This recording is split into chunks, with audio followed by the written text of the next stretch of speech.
Hello, crime enthusiasts, are you ready for another chilling investigation? The case of Sofia Urrutia. The Urrutia family lived in Canning Vale, a suburb of Perth with about 35,000 residents. The family included 7 members and a dog. The children were Isabel, the youngest at 3 years old, Sofia, who was 8, Ines, 11, and Gabriel, who was 14. The parents, though busy with work, maintained a close relationship with their children and treated them well. Josephine, the mother, was a loving and caring woman who worked hard to provide comfort for her family and manage the household. Caring for children from toddler to teenager is a challenging task because the needs of children at each stage are different. The father often had to go on business trips to Hong Kong, resulting in frequent absences from home. 8 years old Sofia Urrutia, a girl attending a Catholic elementary school where she was loved by all her classmates and teachers.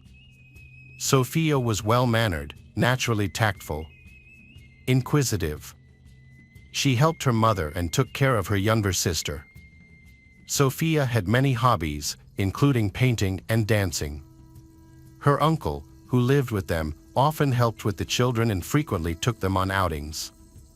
On June 26, 2006, the kids eagerly await a trip to the mall. Little do they know that a dangerous force is also at work there. It was a regular weekday.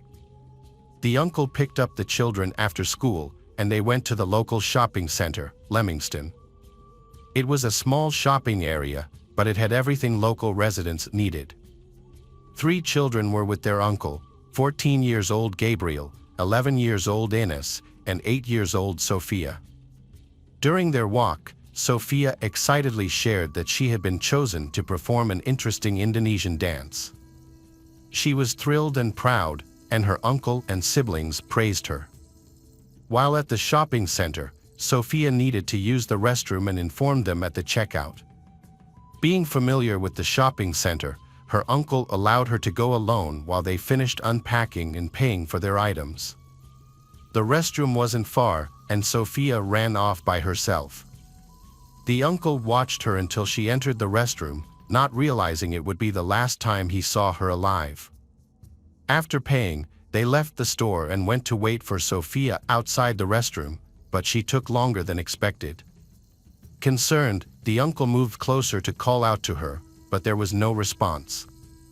He didn't enter the women's restroom, so he sent Gabriel and Ines to check both the women's and men's restrooms. Ines knocked on the women's door, but there was no answer. Gabriel checked the men's restroom, but it was silent. They also tried the nearby disabled restroom, where they heard some noise, but a male voice responded that it was occupied, scaring them away.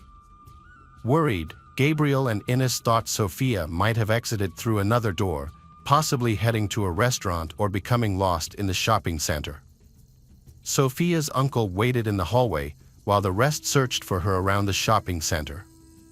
After 10 minutes, Gabriel couldn't wait any longer and went back to the toilets to call out to her, thinking she hadn't heard him.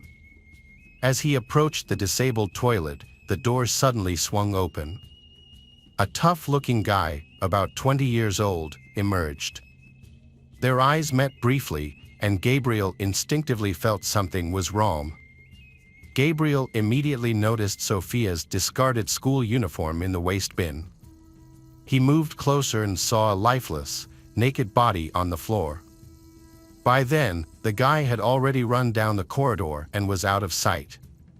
Gabriel rushed to Sofia, but she showed no signs of life. He began to scream in the toilet. The uncle and the other children who were with Sofia at the mall that day quickly arrived at the scene. The police were called immediately, and mall security was notified. The entire mall was closed. Top doctors confirmed the girl's death. They couldn't save her. Forensic experts sealed the toilet and began examining the crime scene to ensure no important evidence was damaged or lost. Gabriel, who witnessed the criminal, was able to describe him, prompting police to search the mall for the suspicious man who had emerged from the handicapped restroom. During their initial search, the police could not locate him within the premises and assumed he had already escaped. The public was shocked by the brutal crime that had taken place. In what seemed like a safe, quiet place, no one imagined that letting a child go to the toilet could result in losing them forever. This murder would later be deemed the most brutal in Western Australia's history due to the horrific nature of the crime and Sofia's injuries. Unfortunately, the CCTV cameras in the corridor were not working that day. At the time, detectives only had a description provided by Gabriel, which was clearly insufficient. The crime was committed with horrifying brutality. The child, Sofia, died from suffocation. The attacker not only cut off her air supply but also squeezed her neck so forcefully that her larynx was completely crushed. Her arms were dislocated, and she suffered severe injuries and ruptures due to forced sexual assault. The forensic expert concluded that the attack lasted about 5 minutes, during which the attacker brutally harmed she. Even the most seasoned detectives, who regularly deal with various crimes, also described the case as the most serious they had ever encountered. Sofia had no reason to use the disabled toilet. It was possible that she was quickly dragged inside by someone. The criminal was probably already inside, waiting for a victim, and Sofia was simply in the wrong place at the wrong time, becoming an unintended victim. She was seized so suddenly that she didn't have time to scream. The attacker immediately began strangling her. She stood no chance against an adult man and couldn't even call for help, even though her relatives were nearby and heard nothing. Investigators began compiling a list of all sex offenders in the area and questioned shopping center employees using a portrait of the suspect. It was urgent to find the criminal because panic was spreading throughout the city. People were terrified by the brutal attack on a young girl and were afraid to go outside. Several shopping center employees recognized the man in the portrait as 21 years old Dante Wyndham Arthurs. He is fat, looks very pale, and worked as a packer of vegetables and fruits at one of the stores in the shopping center. On the day of the incident, Dante was on shift but then disappeared. The police became interested in him and checked his criminal history. They discovered that 3 years prior to this murder, he had been arrested for sexually assaulting another 8-year-old girl. At that time, the police lacked sufficient evidence to charge him, so he was released. Early the next morning, around 5 o'clock, detectives, knowing Dante's address, went to his home, where he lived with his parents, just a short distance from the shopping center. They interrogated Dante and searched his residence. During the search, investigators discovered a sports bag containing latex gloves, handcuffs, rope, a knife, and several photographs with personal information. The oldest girl in the photos was 15 years old, and the others were younger. Some photos included details such as names, ages, home addresses, and the shortest routes to reach them using public transport, suggesting he was stalking these girls and planning attacks. However, Sofia was not among these photos. Within hours, Dante was arrested and charged with first-degree murder, as well as sexual assault and forcible detention of Sofia. Dante Wyndham Arthurs was born on August 8, 1984, in Western Australia. His family soon moved to the UK, where they lived for 8 years before returning to Australia. As a teenager, he was diagnosed with Asperger's syndrome, a condition marked by difficulties with social communication and repetitive, obsessive behavior.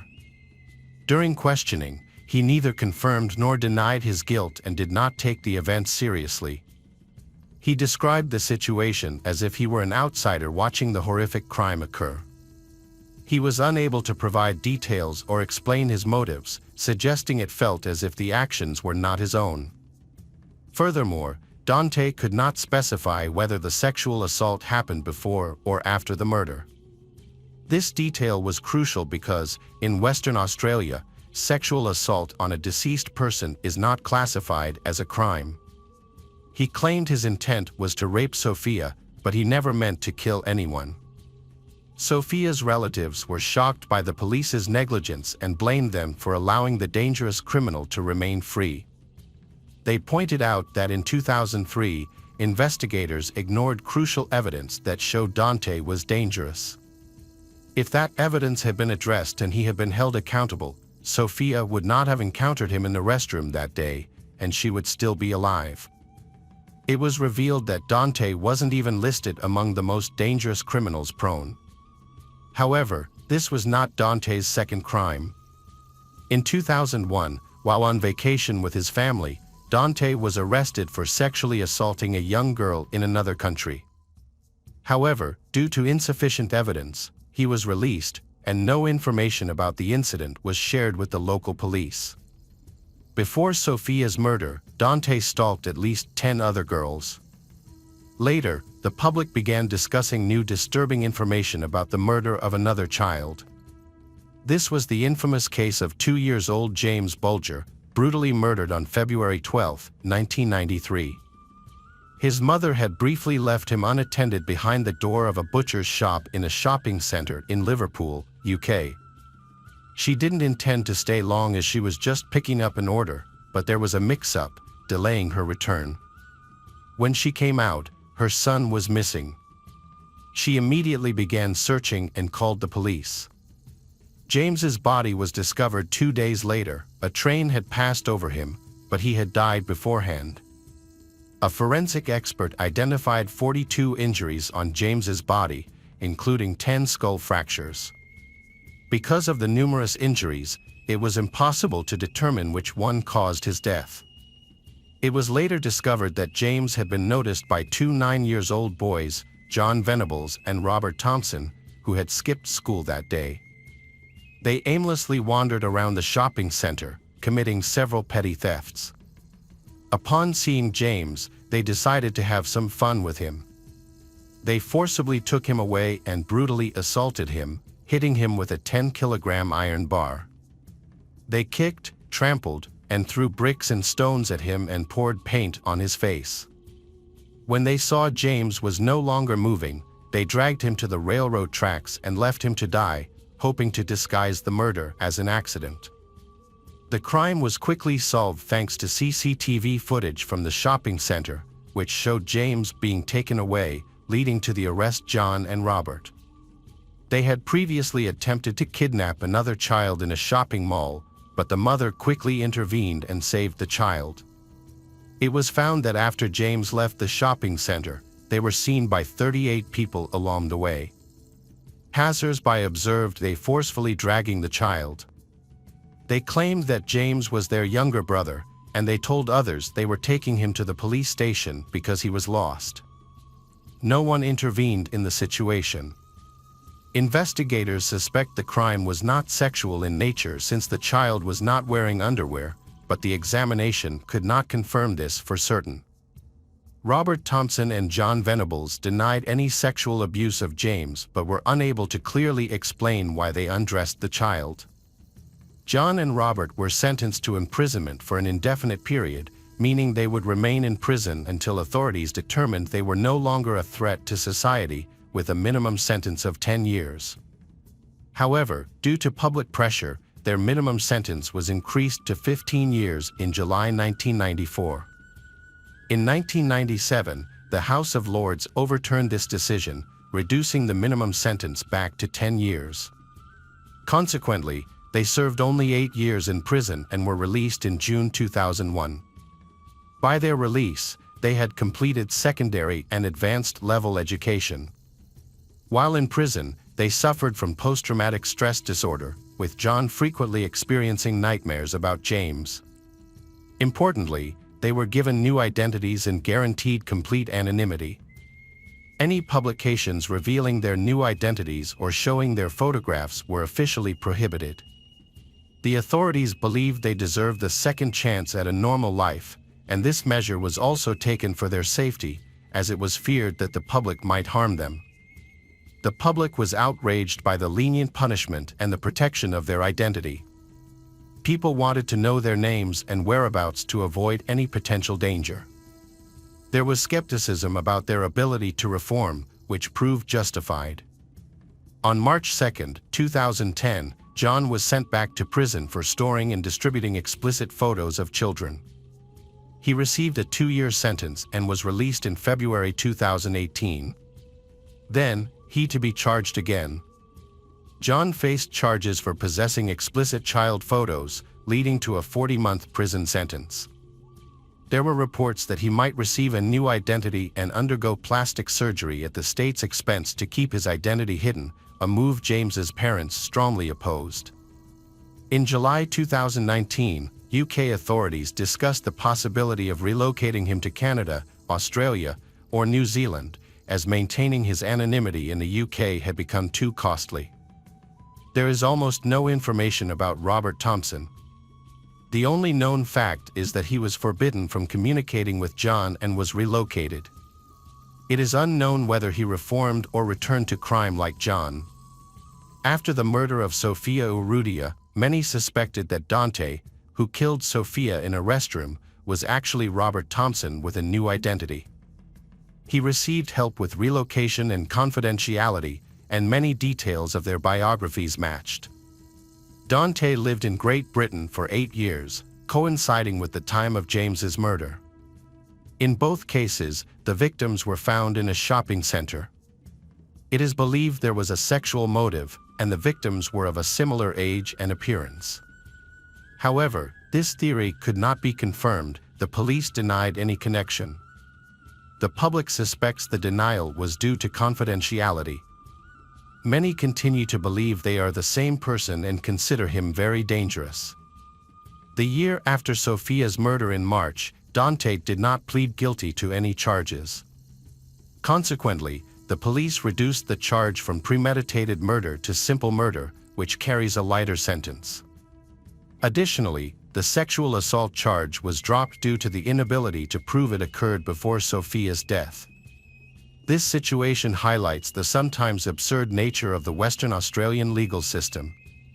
Detectives allegedly obtained a confession from Dante, but none of the interrogations were properly recorded, so they could not be used as evidence.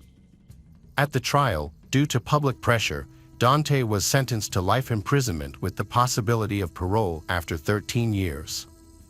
However, he was able to reduce his time on parole. According to the laws at the time of his conviction, Dante was eligible for early release by 2019, with his case reviewed every 3 years. Each time, there is a chance for him to receive a pardon. The next review of Dante's case occurred in 2022, but it was decided to keep him in prison until at least 2025. The family of Sofia and the public hope that Dante, monster, remains incarcerated for life, seeing him as a danger to others. Welcome back, detectives. Let's dive into another horrible case, the case of Gloria Pompili. Gloria Pompili was born in Frosinone, Italy, on December 18, 1993. She had a brother, and after they were born, their parents divorced. From the age of 6 to 16, Gloria was adopted by another family, because her mother was very poor and could not afford to raise her. During this time, social workers closely monitored Gloria, believing she had a cognitive disorder with developmental delays. Even as an adult, she remained very naive and was easily manipulated. This naivety was evident in both her behavior and her overall perspective on life. Gloria did not receive a proper education, which later made it hard for her to find a job. As she grew up, she chose to leave the family that had adopted her and live on her own in a specialized institution. At 16, while living there, Gloria fell in love with a young man named Alex, who was about her age and of Romanian origin. They had 2 sons together, Gabriel and Emanuele. However, soon after, Alex was arrested and imprisoned for selling illegal substances. As a result, Gloria became a single mother, faced difficulties from society and shouldered the responsibility of raising her 2 young children on her own. Gloria tried her best to be a good mother despite facing difficult circumstances. Without a full-time job, she relied on her mother, Carmela, for support. Carmela's help allowed their small family to find stability with a modest income. Carmela worked as a cleaner at a local hotel, and together, they managed to handle their challenges. Things seemed to get better, especially when the children's father, Alex, was released from prison. However, Alex did not want to rekindle his relationship with Gloria, and instead quickly found a new girlfriend. Despite this, he maintained a good relationship with his children and occasionally helped them financially. At the end of 2015, Gloria went on an errand and unexpectedly met her aunt, Lloyd Dupreet, at the post office. After hearing about Gloria's struggles, Lloyd offered her a job as a saleswoman in a flower shop. Gloria was having difficulty finding work at the time, so this unexpected offer excited her.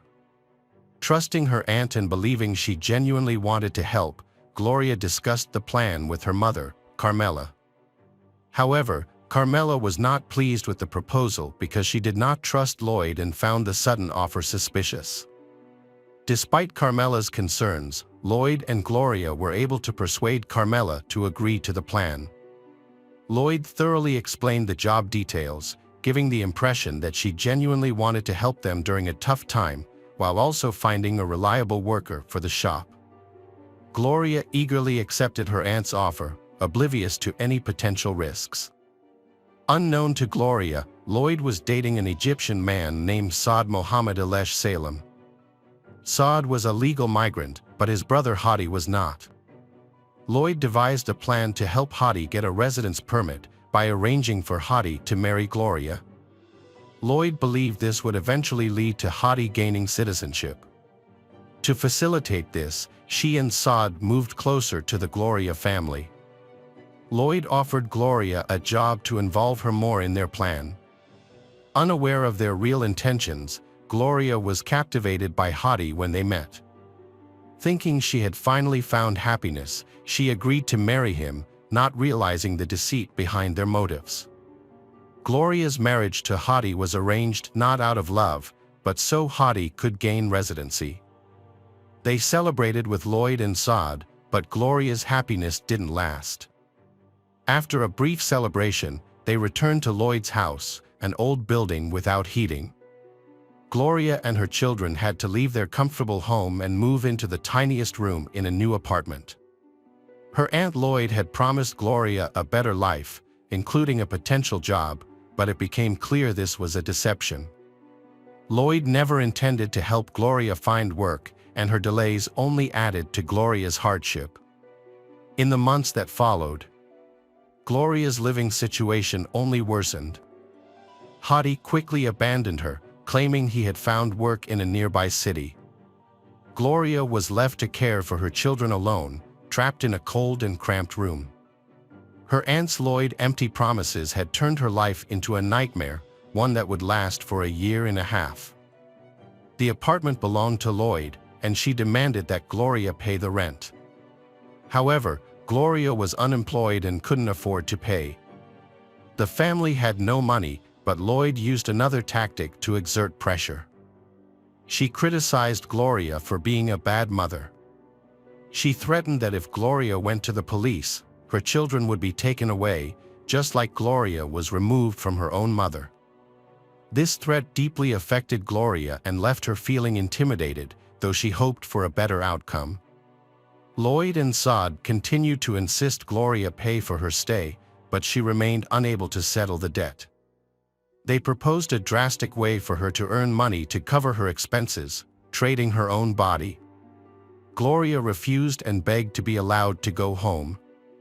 In response, Saad showed extreme anger and brutality. He regularly beat Gloria, and her children also suffered. On one occasion, he even threw stones at her son, leaving him with serious injuries. Gloria was locked in a room with her children, unable to escape.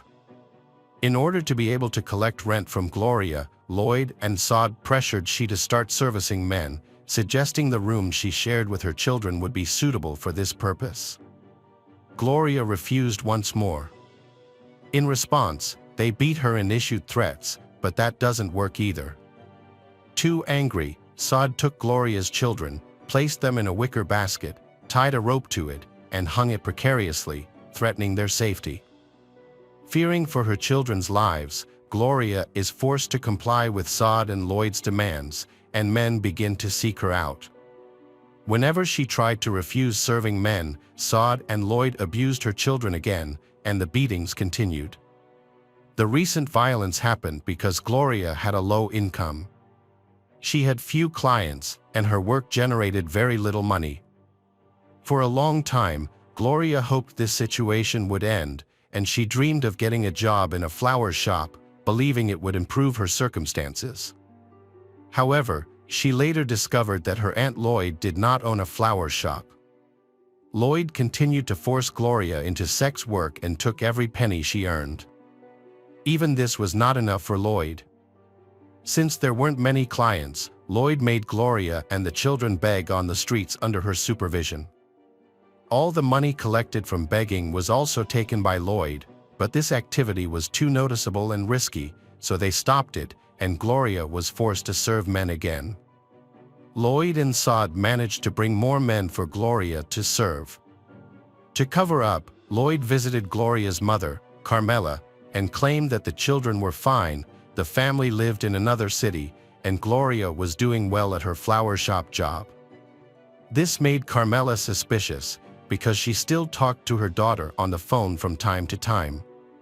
During these calls, Gloria assured her mother that everything was fine.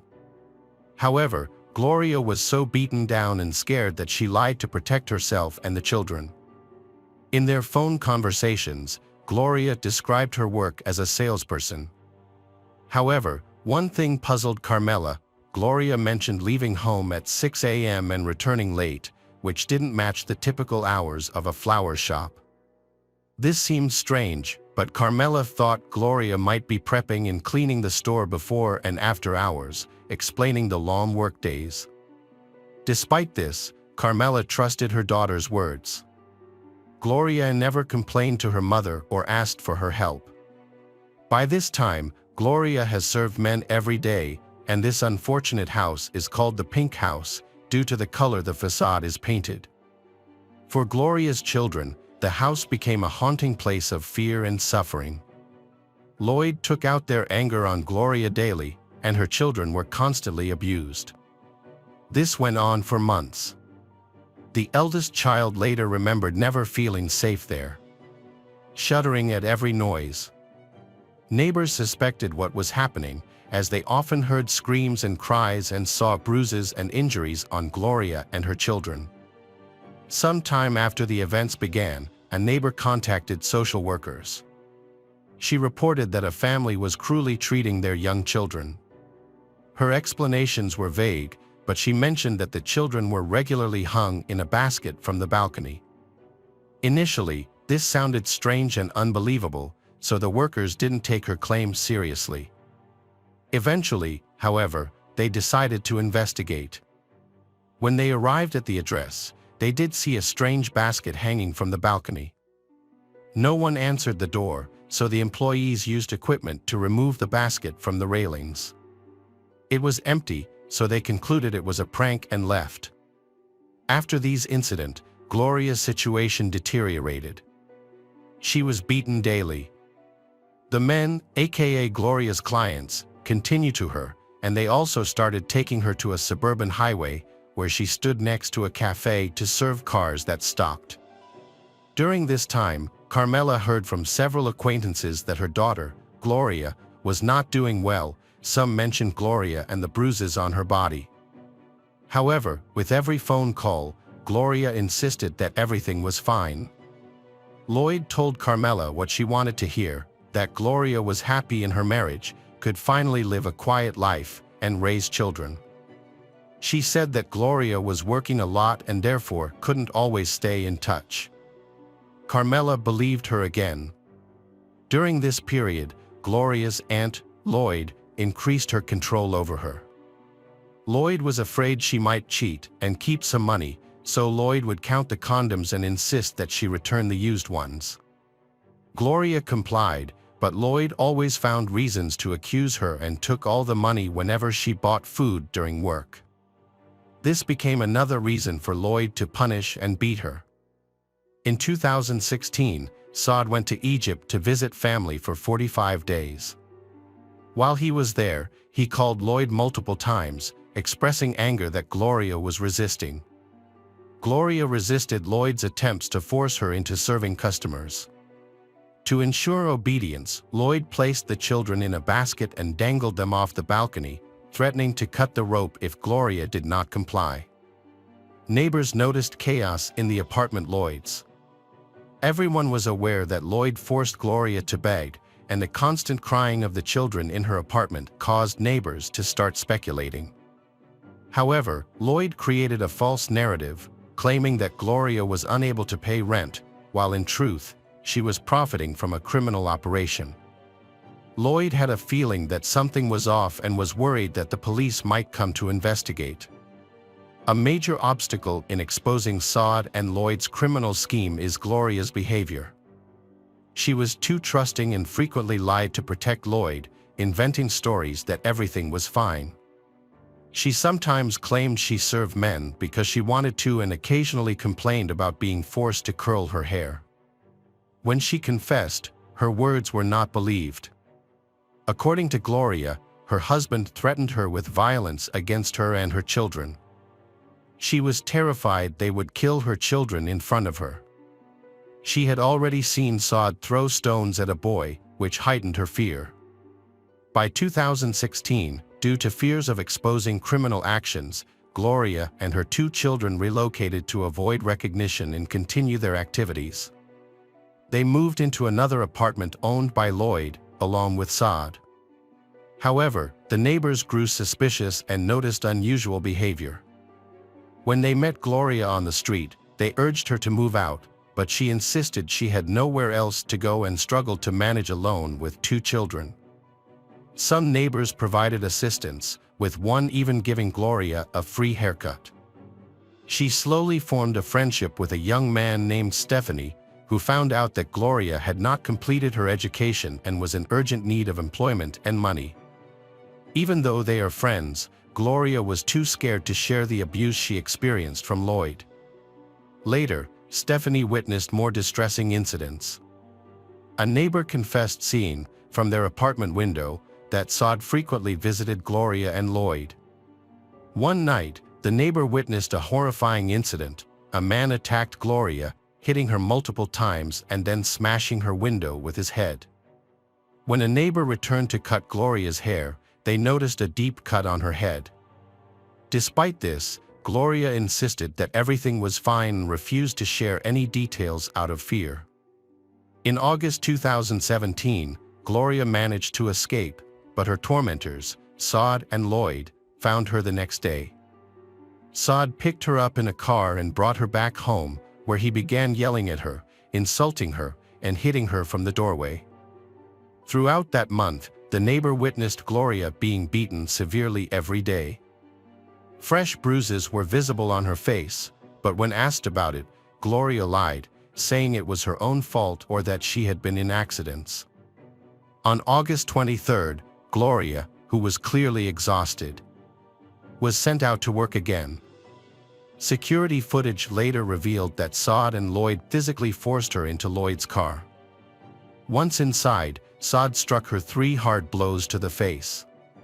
He initially planned to circle the car and get into the driver's seat, but unexpectedly turned back, opened the door, and hit Gloria several more times. It seemed that she had tried to resist her tormentors again, refusing to comply with them. As a result, they coerced her into submission.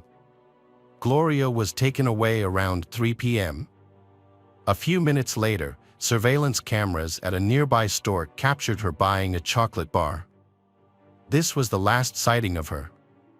Witnesses, including the store clerk, reported that she appeared severely beaten, but when asked what had happened, she refused to answer.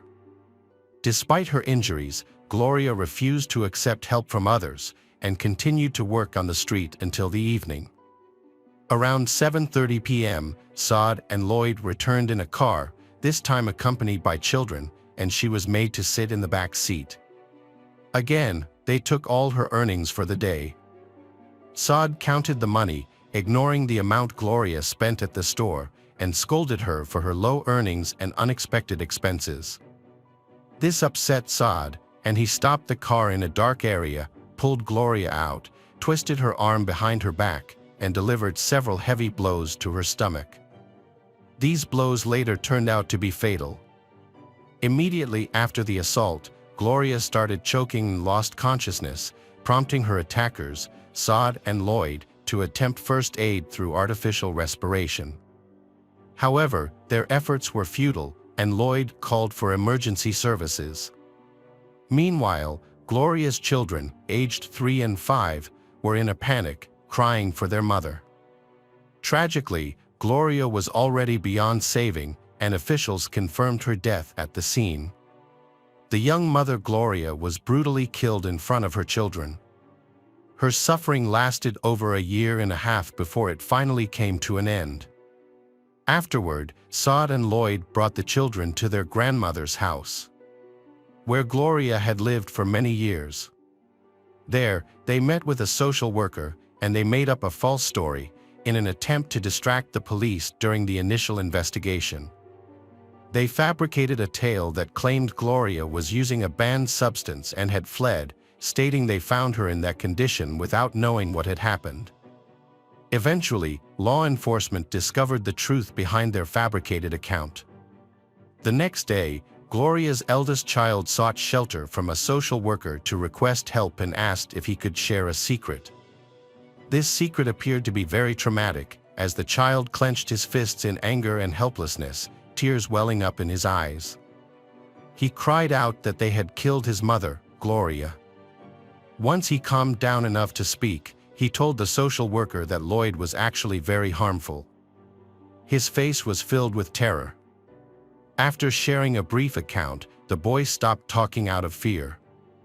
However, his behavior was taken seriously, and his testimony was forwarded to the police, prompting a new direction in the investigation. The Carabinieri suspected that Gloria's husband, Hadi, may have been involved, suggesting that he had entered a phony marriage with Gloria's as part of a plot. Despite this, detectives found no evidence that he had treated either the children or his wife poorly. In fact, he seemed to interact well with everyone and was calm. However, after the marriage was registered, he showed little interest in the well-being of his wife and children. Hadi quickly confessed that he had used Gloria, marrying her without any intention of building a life together. Gloria's mother, Carmela, also corroborated this, stating that he had visited Gloria's with the children in the early days before the wedding. This behavior was intended to lower the Gloria family's guard while Lloyd carried out her malicious plan. Gloria's stepchildren were always friendly, but Hadi did not want to take on the role of a father to them. Ultimately, it was revealed that Hadi was not involved in the mistreatment of Gloria. However, he was aware of the terrible things happening to her but convinced the police that he could not change the situation. Hadi provided the police with a significant amount of helpful information that allowed them to piece together the difficult year and a half of suffering that Gloria endured before her death. While Hadi felt sympathy for Gloria, but he could not influence Saad's and Lloyd's actions in any way. At the slightest disagreement, they threatened to deport him back to his home country. According to Hadi, Gloria was under strict control and couldn't take any action without permission. Her tormentors, Saad and Lloyd, took all the money they could find, imprisoned her and her children, and they repeatedly abused her children to intimidate her into obeying their orders. Hadi stated that Gloria was so depressed recently that she hardly resisted or showed disobedience. Lloyd and Saad are clearly responsible for the abuse of Gloria and her children. Both have now been arrested and the investigation is ongoing. During this time, Lloyd and Saad began to give conflicting statements and blamed each other. Neither wanted to take responsibility for the horrific acts committed. Lloyd claimed that Saad did not respect women and treated them cruelly, stating that she had been a victim of his violence on multiple occasions. She recounted an incident during a trip to Egypt, where she said she fled after 15 days because she could no longer tolerate the disrespectful treatment of women in that country. However, Saad felt it was his duty to adhere to local customs, which led him to use violence and insults without hesitation. He was very strict and punished even the smallest mistakes, which caused Gloria and her children much suffering. The eldest child became so traumatized that he would urinate whenever he saw Saad, especially if he raised his voice or threatened punishment. Whenever Gloria resisted, Lloyd and Saad's anger would flare up, making him especially cruel during these times. The visible bruises on Gloria's body were a result of his abuse. Although Saad tried to blame Lloyd for the situation, Saad described Lloyd as cruel and unfeeling, claiming she enforced strict discipline on her niece, Gloria. She would punish harshly for minor infractions, whether it was due to not earning enough money for the day or even the slightest noise from the child. Saad attributed Lloyd's behavior to her Italian temperament, claiming she often raised her hands during arguments. Plus, Lloyd liked to provoke conflicts, often resorting to insults and physical force. This behavior contributed to her decision to leave Egypt, as she wanted to maintain a good reputation in front of her family. Detectives believed both Lloyd and Saad were responsible for the tragic incident that unfolded. If Lloyd was indeed a victim in her relationship with Saad, she could have sought help when he left for his homeland.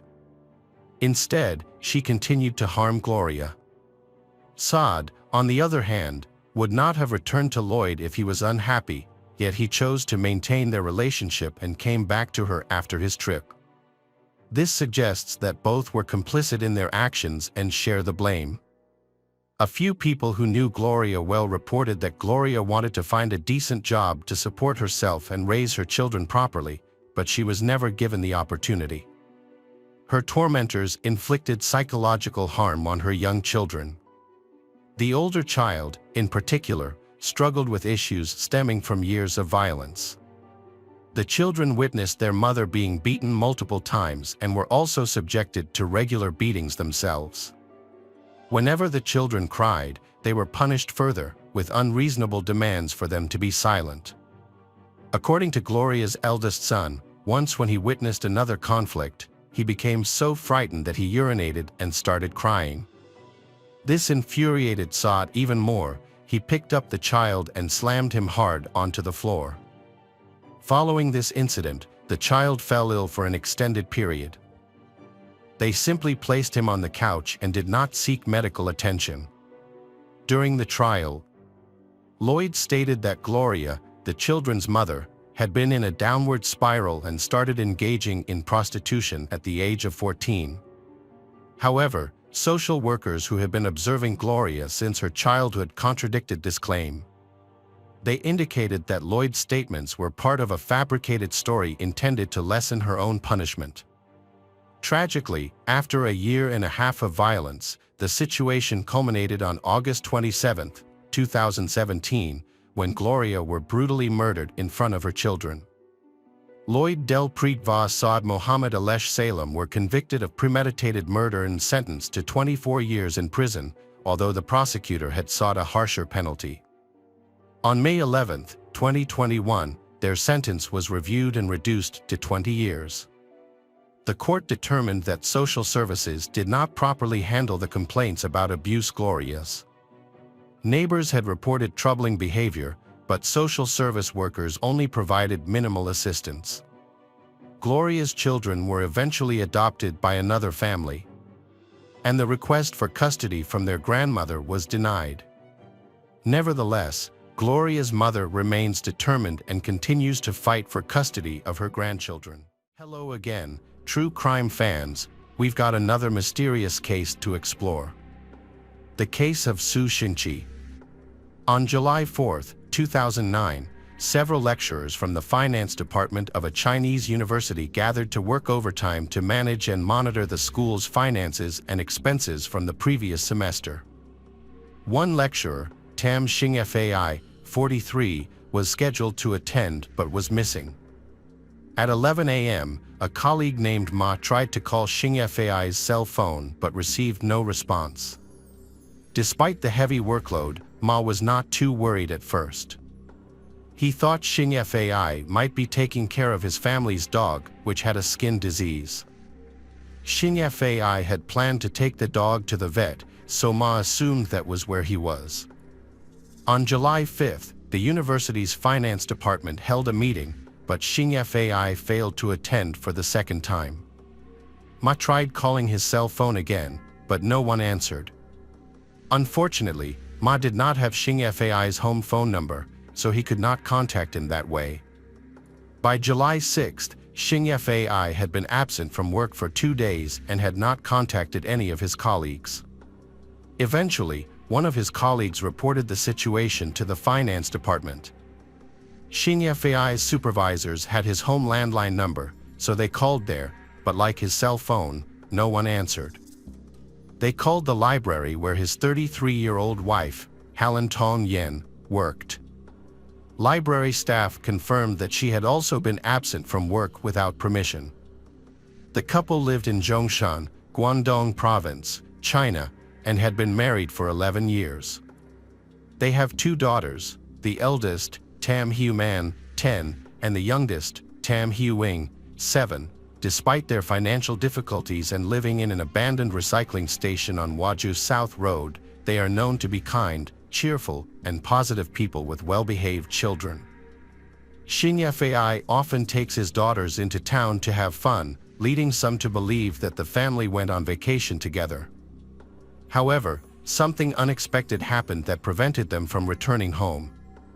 His colleagues spent quite a while trying to contact him by calling both his cell phone and his home phone, hoping to reach him.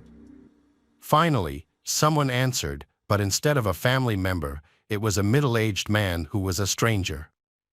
The man claimed to be Xing Fai's cousin and said that the family had gone to Dongguan, Guangdong Province, China for the summer vacation. He said that Xing Fai had entrusted his phone to him for safekeeping. When asked when the family would return to Hong Kong, the man could not answer. After repeated inquiries, he hung up and turned off the phone. This call only added to the suspicion and anxiety of his colleagues towards Xing Fai. Xing Fai was always hardworking and responsible, never missing work without a good reason. If he planned to go on vacation with his children, he would make sure their schools were notified in advance.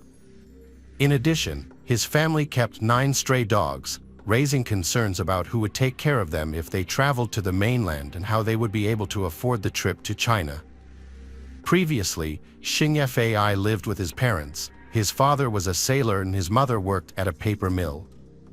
Unfortunately, his father went missing and was never found, which caused his mother to become ill and eventually end up in a nursing home.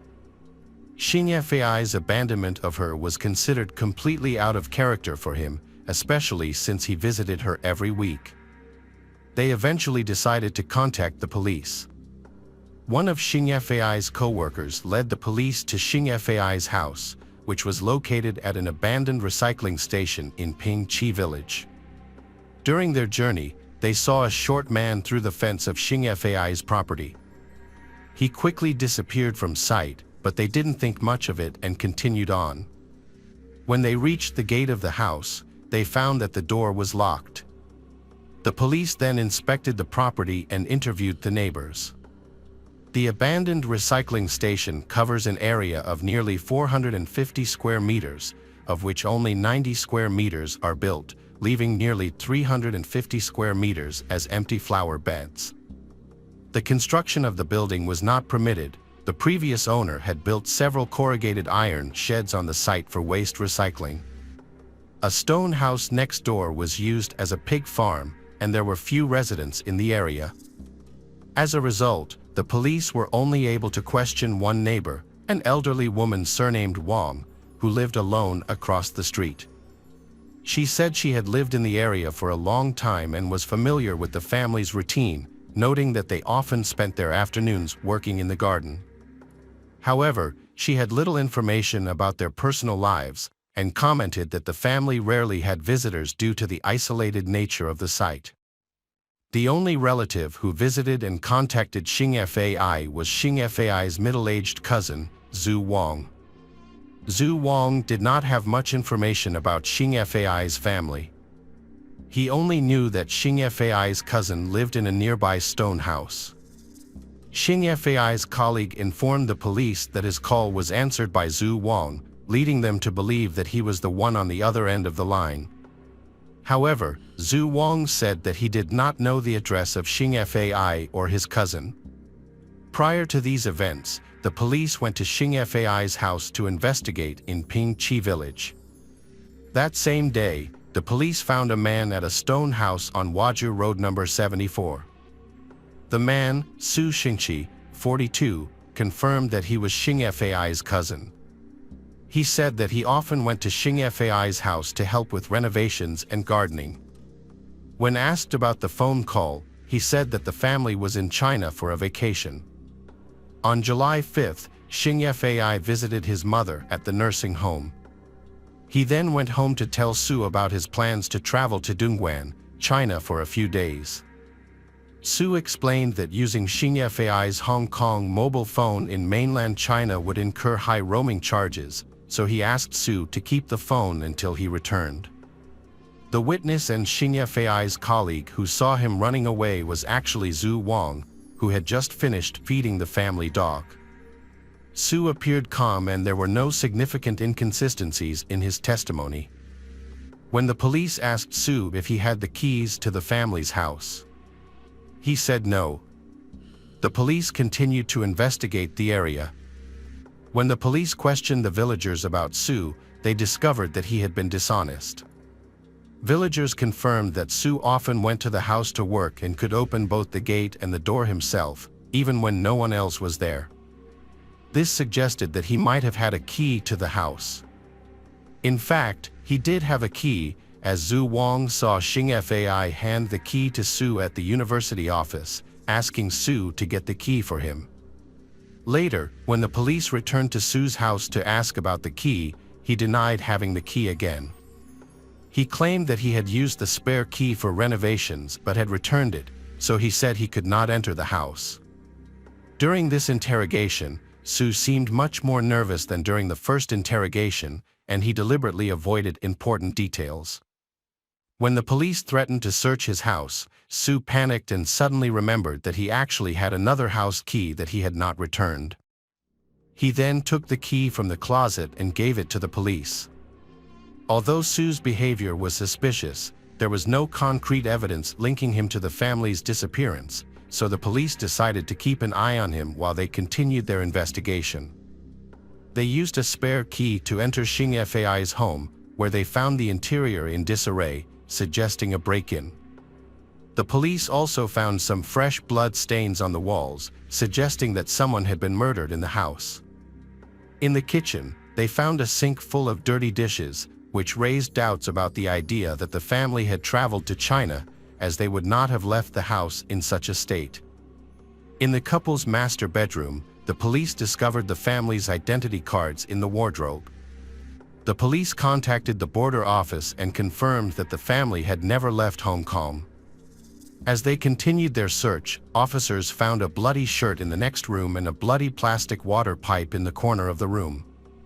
Police deployed sniffer dogs to collect more evidence and were able to locate the missing family. The dogs picked up a scent, leading them to bloodstains found under the freshly dug soil. In addition, despite it being summer vacation, the couple's two children, Hiu Man and Hiu Wing, had enrolled in summer school, indicating that the family was not on vacation. A special task force was therefore set up to investigate the case. Police sealed off the scene and blocked the entrances to Pingqi village to outsiders while placing Su Xingqi under house arrest as the prime suspect. Su quickly confessed to the police. He revealed that he was from Huangpu in Guangdong province and usually lived with his sister, wife, and two sons, aged 15 and 16. He used to support himself by selling motorcycles in Junction City, but in 2006, Guangdong imposed a motorcycle ban, which led to a decline in sales. Faced with financial difficulties, he contacted Xing Fai in Hong Kong to seek help in finding a job in the city. Xing Fai helped Sue get a construction job that paid 500 Hong Kong dollars a day, including food and accommodation. However, after working for 2 weeks, Sue was unhappy because after deductions, he only received 220 Hong Kong dollars. Frustrated, he quit the job without notice and returned to China. In 2007, after Typhoon Pabuk severely damaged his house, Sue returned to Hong Kong because the repair costs were too expensive. He asked Xing Fai to help him find another job in Hong Kong. When Xing Fai couldn't find another job, Su Xingqi offered to repair the house, do gardening, and do housework around Xing Fai's house. And Xing Fai would pay Su. Xing Fai agreed to the deal, so every 2 months, Su would come to Hong Kong to help with housework, mainly gardening and repairing the house. During this time, Su began to notice Helen Tong Yen, who was later discovered by Xing Fai. On July 3rd, Su arrived in Hong Kong. 2 days later, on July 5th, Xing Fai took Su to visit his mother at the nursing home. After the visit, Su sneaked out to go home first to harass Helen Tong Yen. However, Xing Fai came home earlier than expected and caught him. Enraged, Xing Fai rushed at Su. In a panic, Su grabbed a 25-centimeter-long fruit knife and stabbed Xing Fai, causing him to collapse in a pool of blood and die. Horrified by what he had just done, Su considered calling the police. However, he did not. Su then thought of a way to silence Xing Fai's wife, Helen Tong Yen, and prevent her from calling the police. Su grabbed some wire from the corner of the room and rushed towards her, knocking her to the ground and tying her hands behind her back. He then covered her mouth and nose with tape and put a plastic bag over her head. Meanwhile, the couple's 2 children were in the bedroom watching cartoons. Helen Tong Yen shouted for them to run away, but instead they ran towards her and found their father dead and Su attacking their mother. In fear, they ran back to their room, crying and locking the door. Since she was tied up, Su left Helen Tong Yen behind and chased after the children. Hearing the noise, Hiu Man and Hiu Ying saw Su holding a pair of pliers. He pried open the door and used more electric wires to attack both of them. He tied their hands behind their backs, taped their mouths and noses, and put plastic bags over their heads. After leaving the bedroom, he returned to find that both children had stopped breathing. Hiu Man and Hiu Ying suffocated shortly after. After killing the entire family, Su was at a loss for what to do next. He returned home to think things over. He felt that hiding the bodies in a ditch or pond would be too easy to discover, and that dismembering them would be tiring and time-consuming. Instead, he decided to bury the bodies in their own home. On July 6th, he returned home to clean up as much blood as possible. He then dug a hole deep and wide enough to fit the bodies of the 4 family members and quickly placed them inside. He also threw the murder weapon into the hole before filling it up. Although he was skeptical of his motives, the police accepted the rest of his testimony. They took Su back to the house, where he pointed out where a sharp knife, a water pipe, a pair of pliers, and other tools used in the crime were. The fire department was called to assist in exhuming the buried body. Firefighters arrived equipped with digging tools and gas masks, as the bodies were buried near a septic tank. They began digging but soon encountered a significant obstacle: they hit cement. Su had left out a crucial detail in his confession, pouring cement before covering it up. The firefighters could not determine the thickness of the cement, and since the cement had hardened, their tools were ineffective. The police then hired a private engineering company, which brought in specialized equipment to drill through the concrete slab. When the team drilled into the hole and discovered human hair, they panicked and refused to continue, fearing that they might reach the body. It took the police 13 hours to persuade them to continue. After digging, the hole was 2.54 meters wide and 6 feet deep. they finally discovered the bodies of a family, all barefoot and wearing only t-shirts and shorts. At the bottom was Xing Fai's body, his hands and feet tied with electric wire, with multiple stab wounds to his stomach, back, and neck, and his clothes soaked in blood. Human and Huing's mouths and noses were taped, their hands and feet were tied, and the children's faces looked distorted. Helen Tong Yan's condition was similar. Her face was distorted, her hands and feet were tied, her mouth and nose were covered, and her eyes were covered with transparent tape. Su Xingqi was arrested, and during interrogation, he admitted that he had flirted with a woman. She felt uncomfortable and informed Xing Fai about the incident. Xing Fai becomes angry and kicks Su out of their home, forbidding him from returning. On July 3rd, Su returned home to start work, and his relationship with his cousin seemed to have improved.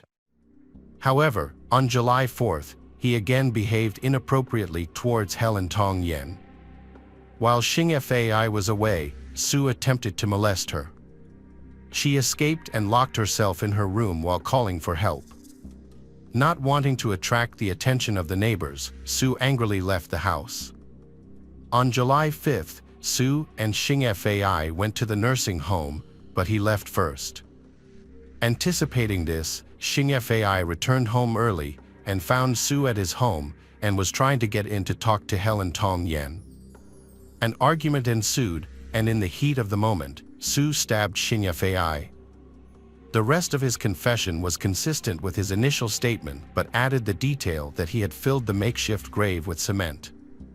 However, after the bodies were sent for autopsy, it became clear that Su's testimony was false. Xing Fai's murder was much more brutal than Su had claimed. Xing Fai had been stabbed 9 times in the head and neck, nearly 80 times in the body, and 10 times in the arms and legs. Instead of being suffocated with a plastic bag, he had been strangled. Forensic investigations showed that the cutlery and dishes in the house did not contain the family's DNA, but did contain Su's DNA. The weapon Su used was not a family kitchen knife, but a knife he owned. Furthermore, the cement used to bury the body had been purchased before the murder, suggesting that the crime was premeditated. Police discovered that bank cards had been used at ATMs after the time of death, but could not be withdrawn due to repeated incorrect PIN entries. In addition, the victim's cash and bank cards were missing, suggesting robbery as the motive behind the crime. Whenever the police pointed out inconsistencies in Su's testimony, he would quickly come up with another explanation. He claimed that his ancestral home in China needed urgent repairs while his 2 children were in school and he needed $100,000 in cash to pay for it. During his visits to Hong Kong, he did not earn much money, which prompted him to seek help from Xing Fai. Su believed that Xing Fai was actually rich but acted like a miser, and he thought that the low wages he received while working for Xing Fai were because they were exploiting him as cheap labor. On July 3rd, Su returned to Hong Kong alone without informing anyone. He waits until July 5th, when Xing Fai has a day off from work. While Xing Fai is at the nursing home, Su, armed with a hidden knife, knocks on his door. When Xing Fai returns and finds Su there, he invites him to cook something while they talk. As soon as Su enters the kitchen, he suddenly asks to borrow 100,000 Hong Kong dollars. Xing Fai refuses and explains to Su that the money was for his mother's medical treatment and his children's education. Su does not want to accept this answer and accuses Xing Fai of just wanting to use him as cheap labor. This accusation angers Xing Fai, and when Su continues to press the issue, Xing Fai tells him to leave. As Xing Fai turns to leave, Su lunges at him, covering his mouth before stabbing him in the back. He then threatened Human and Huing, ransacked the house for cash and bank cards, and demanded the card passwords. Xing Fai pretended to provide a fake password, which Su did not realize was invalid at the time. Sue also lied about strangling the others and claimed that he killed them by covering their mouths and noses with tape and putting plastic bags over their heads. When Sue went to the nearest ATM, he discovered that he had been scammed because his PIN did not work. When he returned home, he discovered that people had suffocated while he was away. Seeing the food he had prepared, he decided to sit and eat next to the 4 corpses while thinking of what to do with them. After stealing 6,000 Hong Kong dollars from Xing Fai, he buried the corpses and the tools he used in a small hole before going to sleep at his stone house. The next morning, Sue realized that the smell from the buried corpses might give them away. To prevent this, he went to buy cement, dug up the hole, poured cement in it, and covered it up. He decided to stay at home for a while to answer any calls to Xing Fai's cell phone or home phone, telling anyone who asked that he was keeping an eye on things while they were away on vacation. Sue did not expect the deception to be discovered so quickly. Even then, he continued to lie about several details, including how he had purchased cement before the incident and the circumstances surrounding the victims' deaths. At that point, the police were no longer focused on obtaining a true confession, believing they had enough evidence to proceed. The trial took place in the Hong Kong High Court on October 28, 2010, where he pleaded not guilty. He claimed that his previous statement about having an affair with Helen Tong Yen was correct, asserting that he killed her in self-defense and that the deaths of Hiu Man and Hiu Wing were accidental. On November 23, the jury returned a verdict in which Su Xingqi was sentenced to life imprisonment for 3 counts of murder and 1 count of manslaughter. The judge declared that Su Xingqi had no conscience, was worse than an animal, and had no remorse.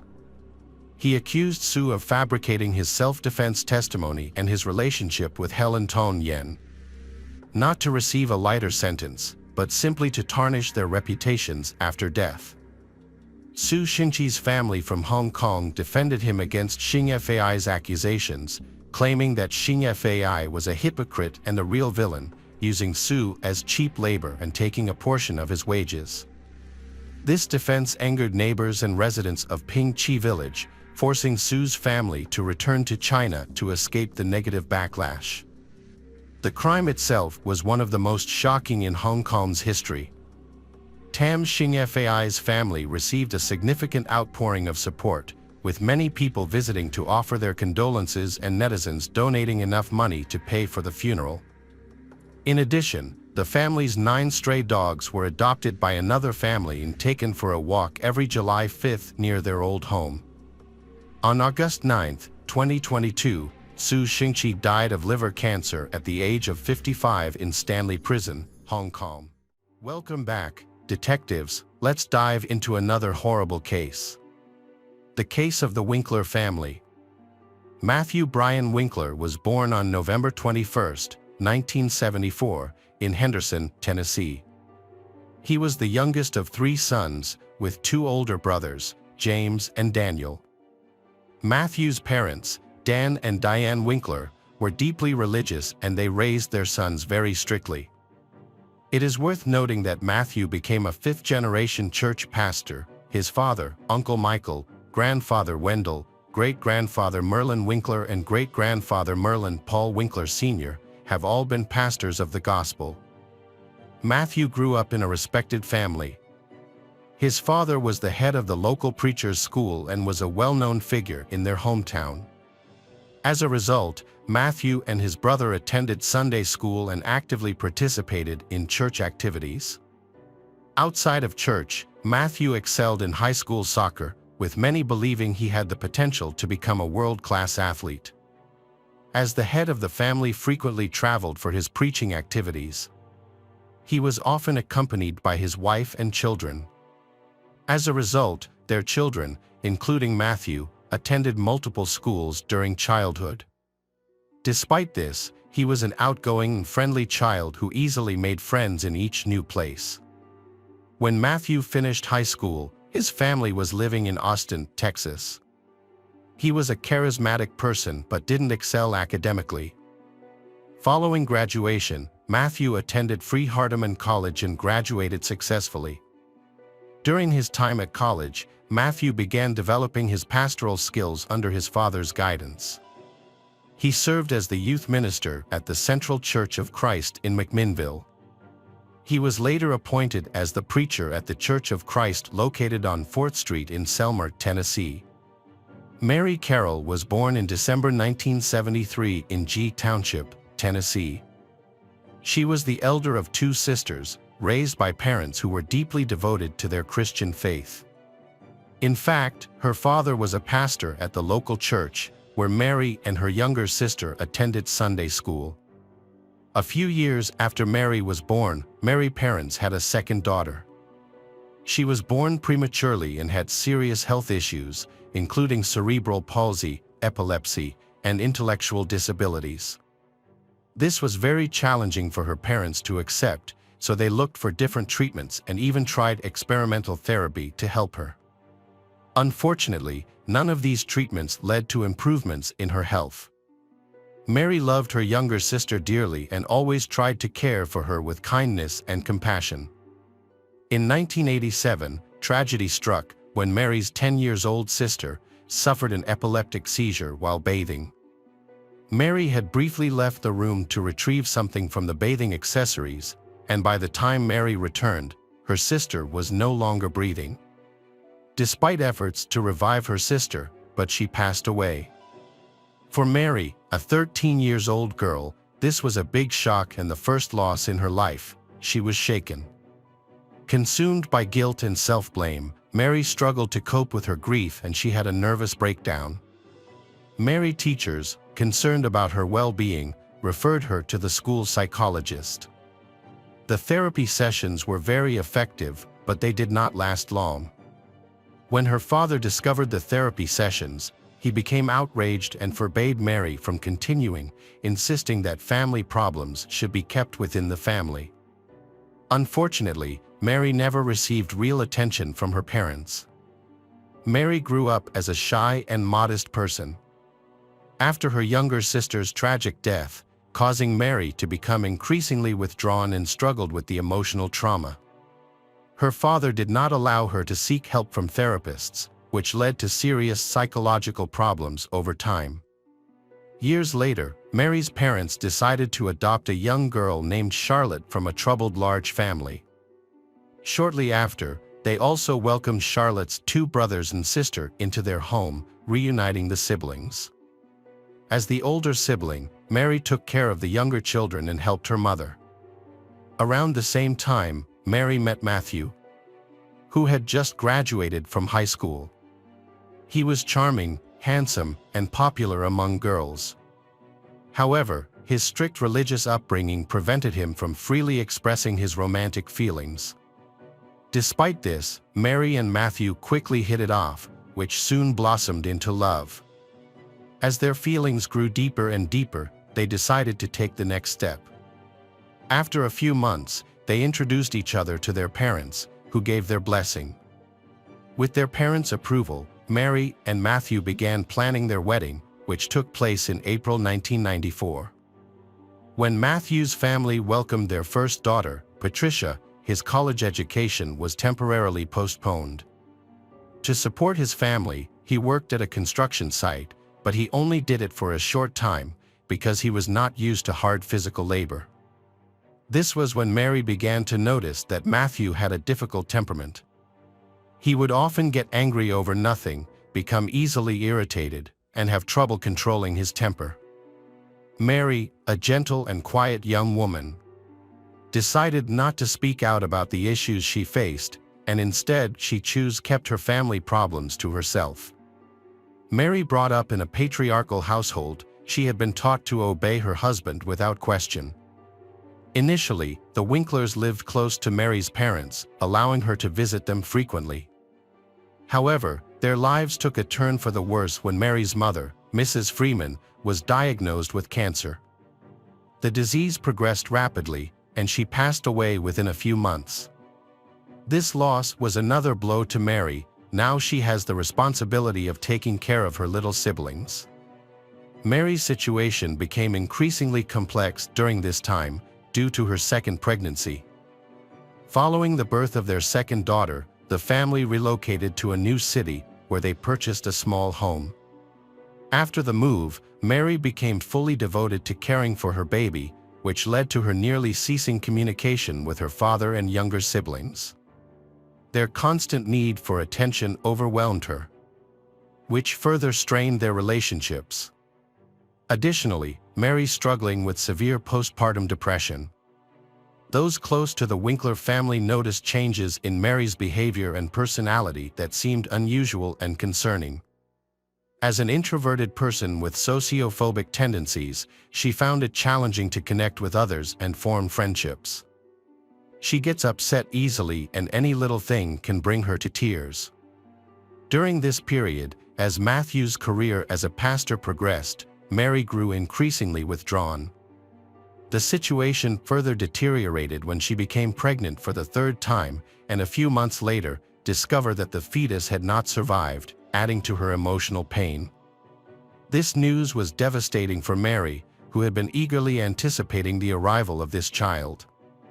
Several months earlier, Mary had been overjoyed when she finally became pregnant after a 2-year wait, signaled by the 2 long-awaited lines on her pregnancy test.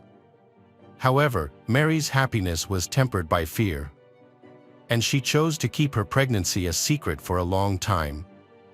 Eventually, as her condition became more noticeable, people around her began speculating about her unusual behavior and private life.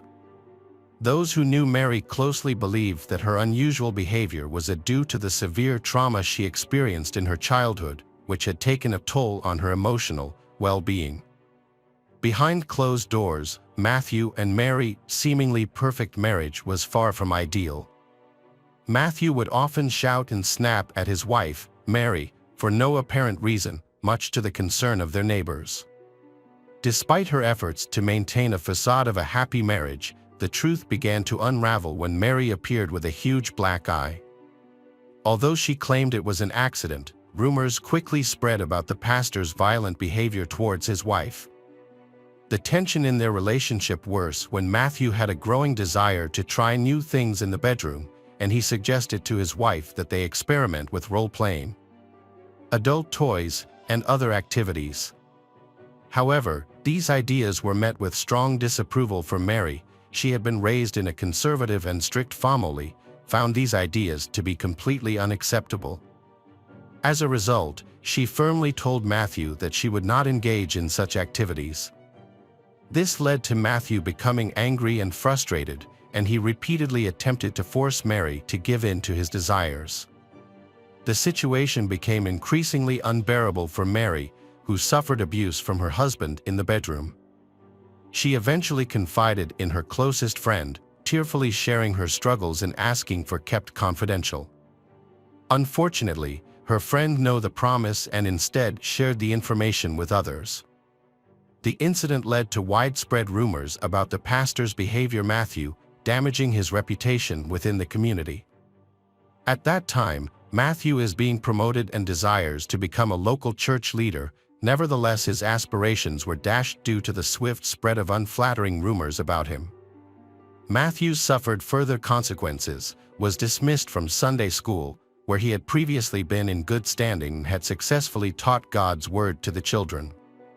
The decision this him was prompted by complaints from parents who had also heard about the pastor's strange hobbies. Matthew. As a result, the family Matthew had to move house there and relocate to a different city in search of a fresh start. They eventually settled in Selmer, where soon gained the affection and respect of the people around them.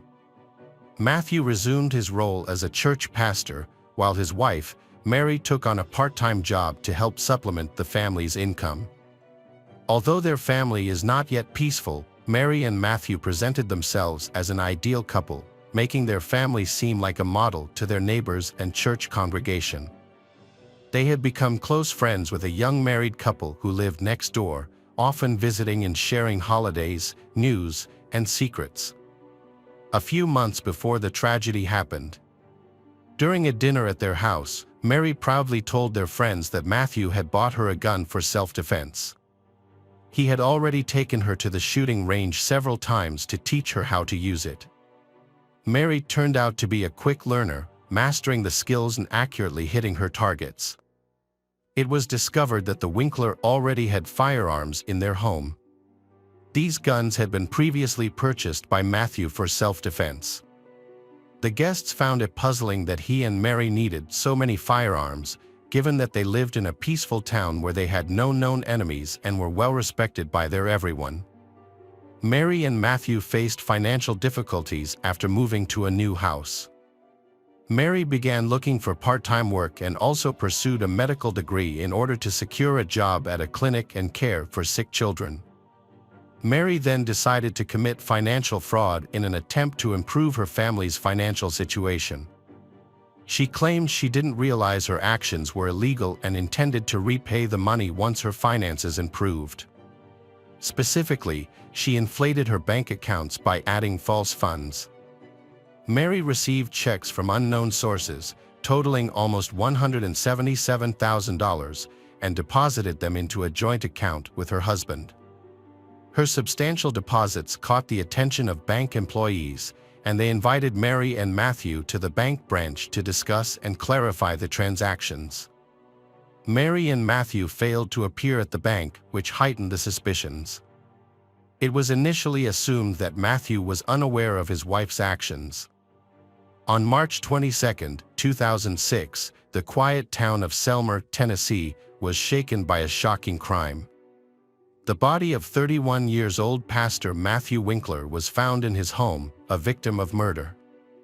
The news became even more alarming as it was discovered that Matthew's wife, Mary, and their 3 young daughters, 8-year-old Patricia, 6-year-old Maria Eliza, and 1-year-old Brianna, had mysteriously disappeared. Matthew's absence from the evening church service at Christ Cathedral was very unusual. As a responsible person, he usually informed others if there were any changes to his plans, so his failure to attend was suspicious. The situation became more alarming when numerous phone calls to his family's home went unanswered. The neighbors decided to go to Matthew's house to find out what had happened and if they needed any help. From the outside, the house appeared normal, the windows and doors were intact, and there was nothing suspicious. Inside, there were lights on in several rooms, and they could hear a rather loud television coming from one room. This shows that the homeowner is probably busy doing their own thing, but no one answered when they knocked on the front door. The door was locked, and subsequent phone calls also went unanswered. It was impossible for them to see inside through the curtained windows, leaving them unsure if anyone was actually present. Even though the situation appeared unusual, the neighbors did not call the police. Instead, they called an elder in the community, and he suggested finding a spare key to open the door. It took an additional hour and a half to find a key, but once they entered, they encountered a strange and unsettling atmosphere. The interior of the house was perfectly intact, with no signs of forced entry, but the owners were missing. At first glance, everything seemed normal, but this sense of normalcy changed when they entered the master bedroom. In Matthew and Mary's bedroom, they witnessed a horrifying sight. The pastor's Matthew body lay on the floor, in a large pool of blood. A massive gunshot wound had torn through his back, with blood splatters covering the surrounding area and dried, bloody foam on his face. The body had stiffened, indicating that it had been lying there for many hours. Matthew was still dressed in his pajamas, suggesting that he was likely shot in the morning. It was not until this time that the police officially received a call reporting this tragic incident. By the time the police arrived, a large crowd had gathered around the house, including neighbors, church members, and people passing by. However, the presence of this crowd caused big problems for the investigation. As they stood around, they unknowingly left behind fingerprints and inadvertently damaged or destroyed evidence, making it much harder for investigators to do their job. The police took the victim's, Matthew's body for a forensic examination, which revealed that he was shot once in the back with a large caliber gun. The wound caused massive blood loss, leading to his death just a few minutes later. Sadly, he was unable to call for help before succumbing to his injuries. It was impossible to confirm whether any strangers were in the house during the crime because the evidence was damaged by those who came before the police. The crime scene was unusual, and key witnesses seemed to have vanished. The whereabouts of the wife and daughters of Matthew remained a mystery.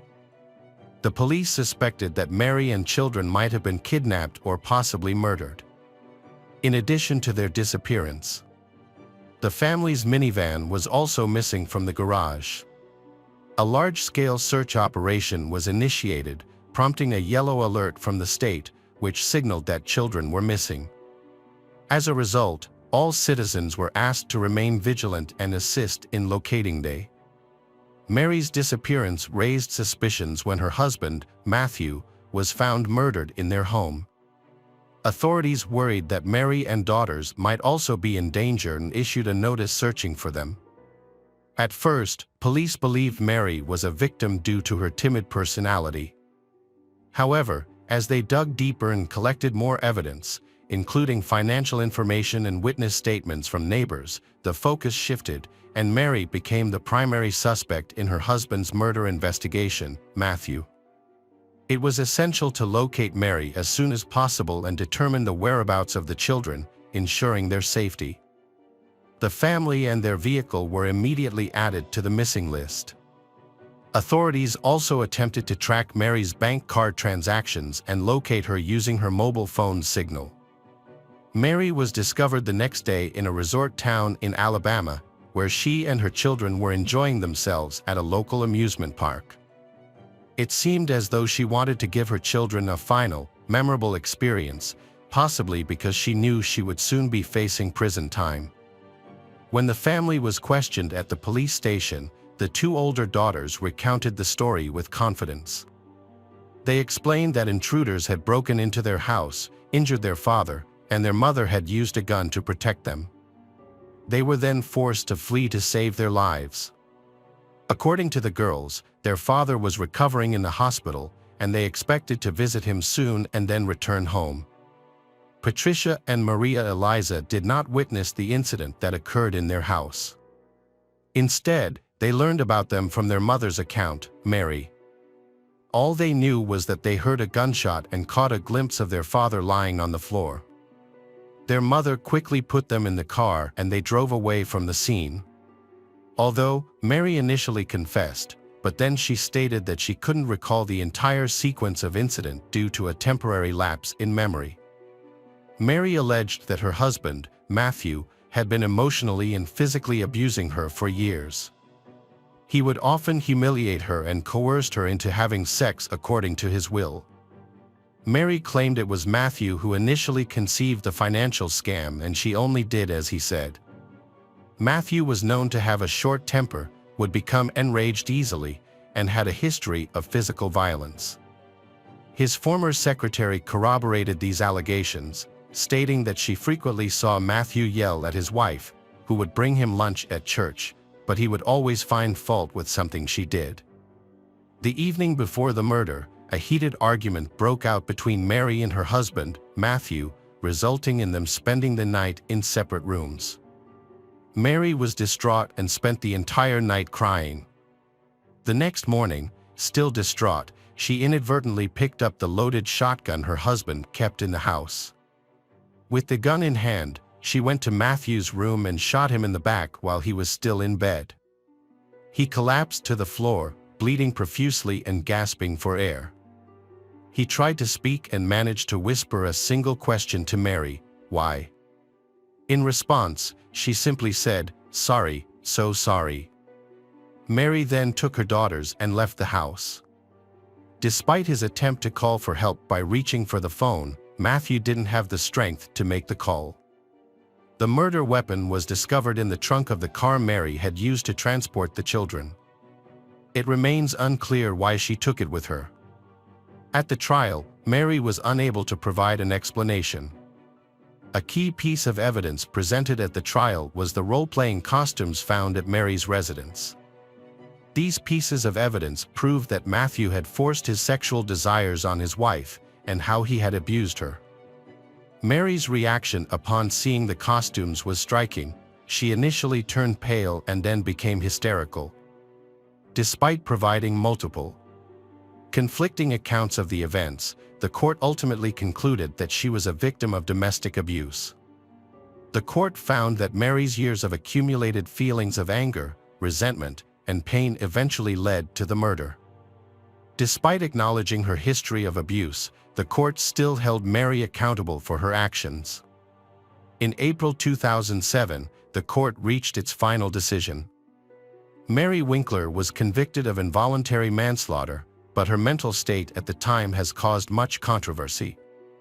Initially, it was anticipated that Mary would face a minimum prison sentence of 6 years. However, she was ultimately sentenced to less than 1 year. A portion of this sentence, Mary spent 2 months in a psychiatric hospital where experts evaluated her mental fitness to regain custody of her children. Upon Mary's release in summer 2008, she was given custody of her daughter, who had been living with their paternal grandparents. However, Matthew's parents were outraged by this decision, as they firmly believed Mary was responsible for their son's death and felt Mary hadn't received an adequate punishment. They were further distressed by the thought of their granddaughter being cared for by the woman they thought had intentionally killed their son. Despite multiple attempts to appeal the custody decision, they were unsuccessful. Meanwhile, the fraud case against Mary was dropped, as the bank chose not to file formal charges and pursued the matter no further. Welcome back, mystery lovers. Today's case is going to keep you on the edge of your seat. The case of April Jones. April Jones was born on April 4, 2007. April is a cheerful child, but she also has her own problems. Born 7 weeks early, she had some early health issues, but with medical support, she grew into a typical young girl. However, April was diagnosed with cerebral palsy, a condition caused by a brain injury, often due to a lack of oxygen at or shortly after birth. Cerebral palsy affected her lower body. Although her condition was not very severe, it caused her pain and made basic muscle movements difficult. Despite having a mild condition, she required special care. On October 1, 2012, at around 7 o'clock in the evening, 5 years old, April was playing outside with her friend at the Bryn Aeg housing estate in West Wales. Usually, April's parents don't let her go out to play when it's dark like that, but because she had received an excellent report card the day before, they allowed her extra playtime. April was supposed to return home after playing outside with her friend for about 20 minutes, but after that she did not return home. Her parents had last seen her on a bike, so they went out to look for her. They found April's 7-year-old friend nearby, but April wasn't with her. The friend explained that April had gotten into a car. Fortunately, she could describe the man who took April. He was wearing a green jacket, had blue or green eyes, brown hair, and a beard. Despite being young, the friend provided a crucial detail: she saw April get into the car on the driver's side. In the UK, the steering wheel is on the right side, which suggests the man was driving a left-hand drive car. Despite it being nighttime, but the police responded swiftly. The first officers reached the scene the 999 call. While search teams were being assembled, authorities interviewed people who knew April to determine if anything unusual had occurred that day or in the days before her disappearance. April's family couldn't think of anything that could help the police. April had gone to her swimming class earlier that day, and after returning home, she was allowed to play outside with her friends. It had only been a short while since April went out, but it was getting late in the autumn, so it would get dark soon, making it very difficult to find her. News of April's disappearance spread quickly throughout the neighborhood, through word of mouth and social networks. Within hours, locals left their homes to help search her. Although their intentions were good, this outpouring of support hindered the police investigation. The police were grateful for everyone's enthusiasm, but they still needed to conduct door-to-door inquiries to see if anyone had seen April or seen the person who might have taken her. The problem was that very few people were at home because most had gone out to assist with the search. The story of April's disappearance quickly drew national attention. Television crews and reporters from all over the country flocked to the small town to cover the incident. At 10:30, the police provided a status update to the public and media, voicing concern as they still hadn't found any leads related to April. They appealed to anyone with information to come forward right away. On the evening of October 1st, authorities released more details about April's disappearance. At the time she went missing, April was wearing her school polo shirt and a purple coat. Over 100 people had joined the search to support the police. The local community played a crucial role in the search, as their knowledge of the area invaluable. In addition to locals, a large number of volunteers from England traveled to Wales to assist, and several people from South Wales also joined the search. The search was difficult due to the town's surroundings, which included mountains, waterfalls, gorges, dense forests, and uneven terrain, all of which were exacerbated by the cold, rainy, and overcast autumn evening. The police divided the volunteers into multiple search teams, which then combed through a vast area of about 60 square kilometers. After 8 hours of searching the difficult Welsh terrain, by 3:30 a.m., the volunteers had thoroughly covered the area. Although the situation was desperate, there was a poignant beauty in the fact that many people were willing to give their time to help find little April. This outpouring of support must have brought some comfort to her family, who waited anxiously by the phone for news. However, the police had prohibited the family from joining the search, fear that they might encounter terrible things about their daughter. On October 2, 2012, April was still missing despite extensive nighttime searches. In response, the police in Wales issued a child rescue notice, a nationwide alert that disseminated April's description and that of her abductor to all UK police agencies. This was the first time the child rescue alarm had been sounded nationwide. 14 hours after April's disappearance, the media began pressuring the police to release every detail of their investigation. The police faced criticism for their handling of the case. But it can be argued that this was unfair.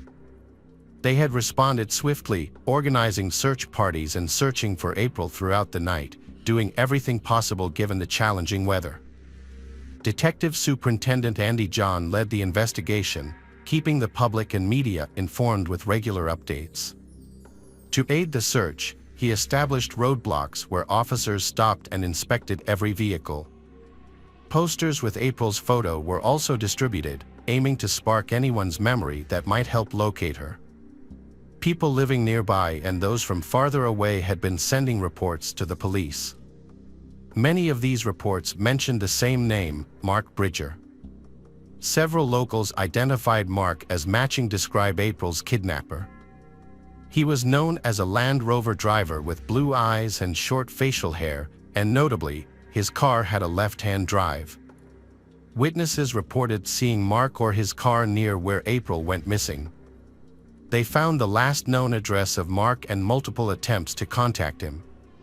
However, both Mark and April were not present at the address. Mark has never encountered any legal problems before. However, some local residents reported that he had participated in the initial nighttime search for April. Due to the large number of volunteers, it was not possible to verify this information. The authorities shifted their focus to locating Mark. They deployed helicopters to scour the area from above while officers searched all locations on the ground. They discovered that Mark had recently moved into a cottage called Mount Pleasant. When police arrived, they found no one living there and there were no cars there. They entered the cottage and called out April's name, but there was no response. It was initially unclear whether Mark had been evading authorities. At 4:30, police announced that Mark had been captured. Before, a police aircraft spotted him walking his dog on a country road near April's family home. He appeared to have altered his appearance by shaving his head and beard. Police helicopters led patrol cars to Mark's location. When stopped by officers, he provided his name without attempting to hide his identity. The officer then inquired about April's whereabouts, to which she responded that it was an accident, claiming he had unintentionally crushed her with his car and was now unaware of her location. During the arrest, Mark became visibly emotional. The arresting officers informed him of his rights, stating, "You do not have to say anything, but anything you say may be used as evidence." Strangely enough, Mark was eager to talk, even though he didn't have to. The officers reminded him that he was free to speak or not. Mark told them he had been searching for April on foot day and night. His car, a left-hand drive Land Rover Discovery, was in the garage. He denied abducting her and said he tried to revive her but panicked. He only learned her name that morning from the news. He wished he could remember where he left her, saying she was lifeless on the seat. He apologized to April's family. Meanwhile, in April's hometown, a large-scale search operation was underway. Police, canine teams, volunteers, and mountain rescuers scoured the Welsh countryside, but couldn't find her. Volunteers numbering in the hundreds from all over the country worked relentlessly, usually only sleep for a few hours, then continue searching. The police received over 600 offers of help, with many suggesting areas to search. Thanks to local expertise, over 20 areas were thoroughly checked. At this stage, detectives had Mark Bridger in custody and were interrogating him. Mark immediately began discussing the incidents of that day. He stated that he had no knowledge of April's whereabouts and described his activities, which included attending a parent-teacher conference at his daughter's school and then parking near his girlfriend's house, also which is close to April's parents' house. Mark admitted to consuming a few drinks and seeing two girls riding their bicycles. He remembered the dark-haired girl riding behind his car, and claimed that when he looked for the other girl, she was nowhere to be seen, but then suddenly her bike appeared. Mark admitted that he had been nearby at the time of the incident and April was hit by his car while she was riding her bike. He claimed he was drunk at the time. He stated that he didn't intend to harm April, but knew he had made a mistake. He said he took her into his car to rush her to the hospital. Mark described April's condition, said her face had turned pale, and her lips were purple. He acknowledged that his actions led to her death and mentioned that he knew her parents. However, after this admission, Mark's memory became unclear. Despite initially being open about his involvement, but he couldn't recall what he did with April's body after she died. Even though the police tried to interrogate Mark many times, but they were hindered when he suddenly claimed to have amnesia. He repeatedly stated that he was in his house, couldn't find April, and wouldn't have abandoned her. Initially, Mark was cooperative and honest with the police, but they began to doubt his sincerity when he claimed memory loss at the exact moment April went missing and suspected that he might be withholding information. The police decided to tread carefully, they aware that using an aggressive tone during questioning might lead Mark to refuse further cooperation. The police obtained a statement from April's 7-year-old friend, claiming that April voluntarily got into Mark's car, appeared happy, and was smiling. It is unlikely that someone would deceive a child in this way without reason or motive. However, the police also had a witness who contradicted this account. The witness reported that April entered the Land Rover through the driver's door, which is actually the left-hand side door in the UK. This contradicts Mark's story, suggesting that his testimony may be fabricated. When confronted with this new information, Mark became uncomfortable. Despite this, he maintained his original story and showed no signs of wavering under various lines of questioning. Detectives employed a novel approach by consulting Dr. Joe Sullivan, a renowned expert in criminal body language and behavior. Dr. Sullivan's involvement went beyond analyzing Mark's interviews. He also visited his home to gather information for a psychological profile. What he found was astounding. Mark's home contained an assortment of disturbing items, including knives, handcuffs, and a shotgun, some of which were concealed, while others were openly displayed. Furthermore, he worked at a slaughterhouse. According to Dr. Sullivan's assessment, Mark was a fantasist who identified himself with fictional characters like Rambo, indicating a disconnection from reality. Despite Dr. Sullivan's advice, the police took a paternalistic approach with Mark. However, he stuck to his story. The police then relied on forensic specialists to thoroughly search his house for evidence.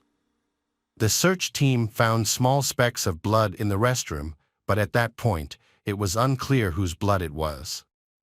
It was possible that the blood came from he cutting himself while shaving. The police sent the samples to the laboratory, but it would take up to 24 hours to get the results. Dr. Sullivan warned the police that Mark was unlikely to feel empathy or guilt about his actions. Although he might try to pretend otherwise, but Dr. Sullivan believed that he lacked these emotions. As a result, Dr. Sullivan advised the police that appealing to his better nature would be pointless, as he didn't have one. The police cannot expect Mark to be remorseful, sympathetic, or confess his guilt. The police took Dr. Sullivan's advice seriously and redetained Mark on suspicion of murder. This sudden turn caught Bridger off guard, and him pale. Furthermore, explicit child photos were discovered on his laptop, leading to his second arrest for possessing offensive images of children. As the investigation intensified, Mark suspected the police had more information than they were letting on.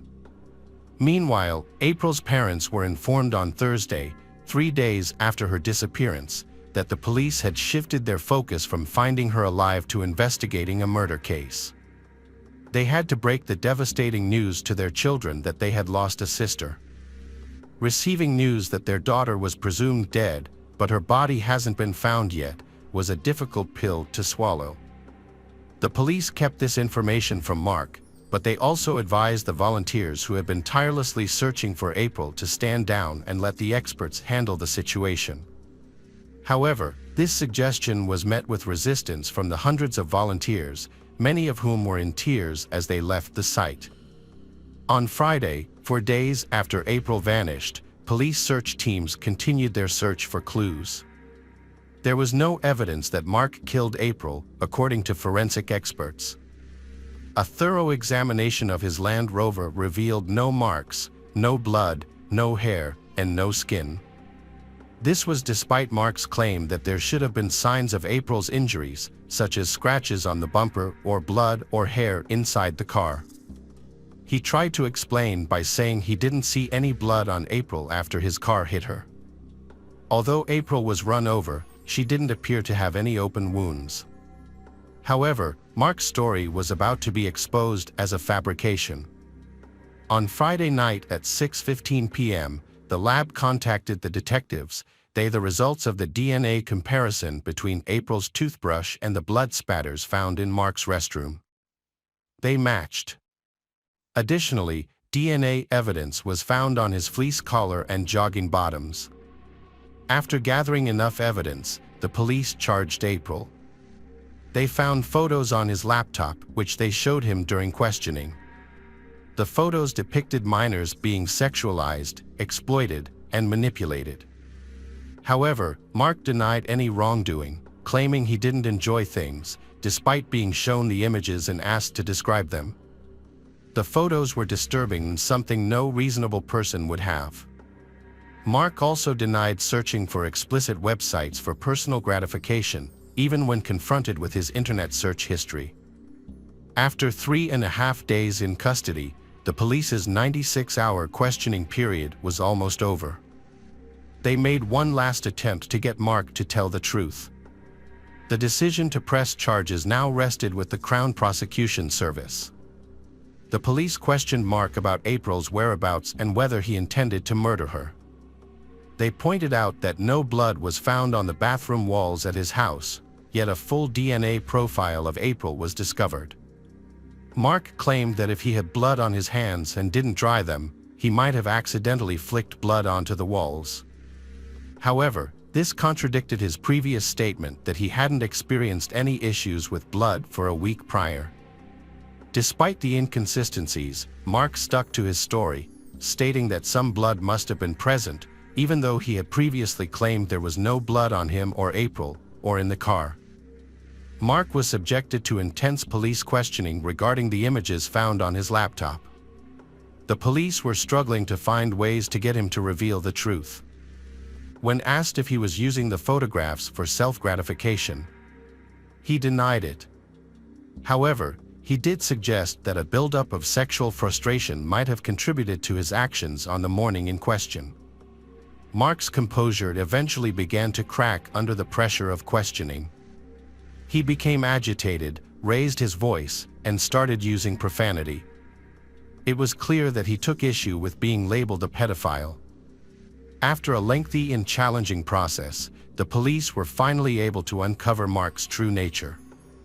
They were convinced they had the right person and had already submitted the case to the Crown Prosecution Service, CPS. The CPS subsequently authorized the police to charge Mark with the abduction and murder of April Jones. When informed of the charges, Mark showed no emotion or remorse. As he arrived at court in a prison van, everyone threw objects and shouted obscenities at him. Over the next 2 weeks, forensic investigators found more and more blood traces from April at Mark's house. The fireplace also contained several broken bones, but they were so badly decomposed that it was impossible to confirm if they belonged to April. On May 30, 2013, a jury convicted 47-year-old Mark Bridger of kidnapping and murdering April Jones. Judge Mr. Justice Griffith Williams described Mark as a chronic liar and a pedophile who had long harbored fantasies about young girls. However, the judge believed that he was not specifically targeting April, but rather was pursuing a young girl in general. Unfortunately, April became the poor victim of Mark's actions.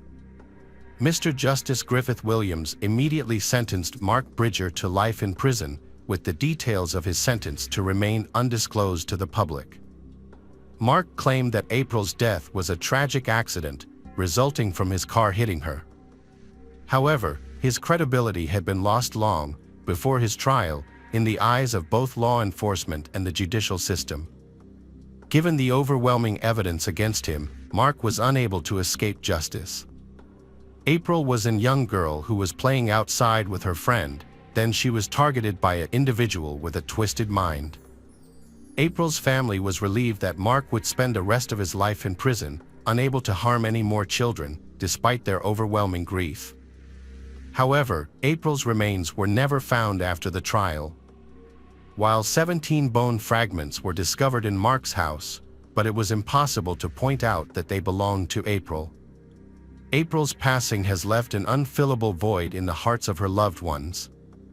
It is hoped that her family and friends can find some way to rebuild their lives. A funeral service for April was held in her hometown on April 26, 2013. May April Jones rest in peace. Hello friends, welcome to our channel. Today we're going to take a look at another horrible case with you. The case of Judy Blake Morlanen.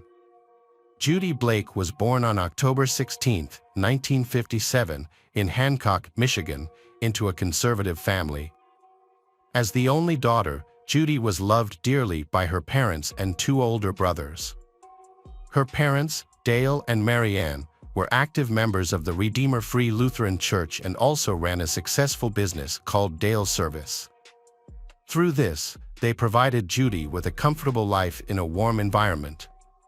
In 1974, Judy met Bruce Morlanen. Both worked in the healthcare industry, with Judy as a nurse and Bruce as a support worker. The age difference was only 3 years, yet the two were complete opposites. While Judy was shy and gentle, Bruce was outgoing and confident. Judy's family was a little apprehensive about Bruce, but love helped Judy and Bruce convince their families, and they got married in 1978. In the following years, Judy's family tried to accept and make Bruce an integral part of her life.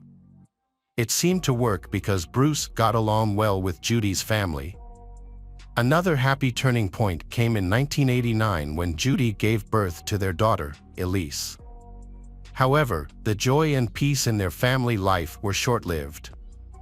On November 29, 1992, after Thanksgiving, Judy and Bruce visited Judy's family and brought Elise with them.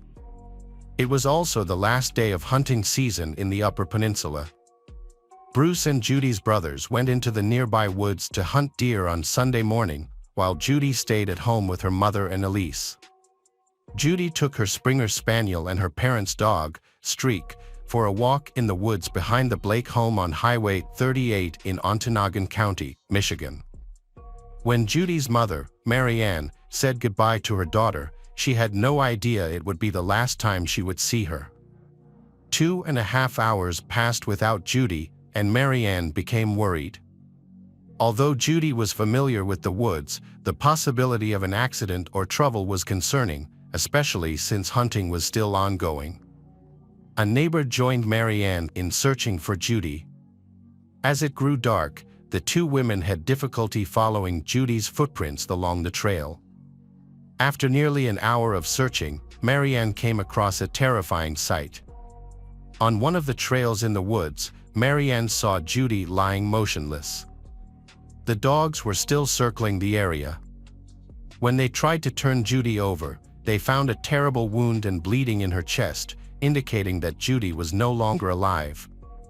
When Mary Ann discovered Judy's death, she ran home and reported the incident to the local authorities. Investigators soon determined that Judy had died from a gunshot wound. Although the night was getting colder, the police decided to search the woods with flashlights in hand. However, after searching the entire area, they still did not find many clues, including the bullet that killed Judy. However, they did find one important trace, a burn mark on a maple tree. Detective Bob Ball, who was in charge of the case, believed that the burn mark could have been caused by the bullet that killed Judy. He hoped that if the bullet was found, it would shed some light on the case.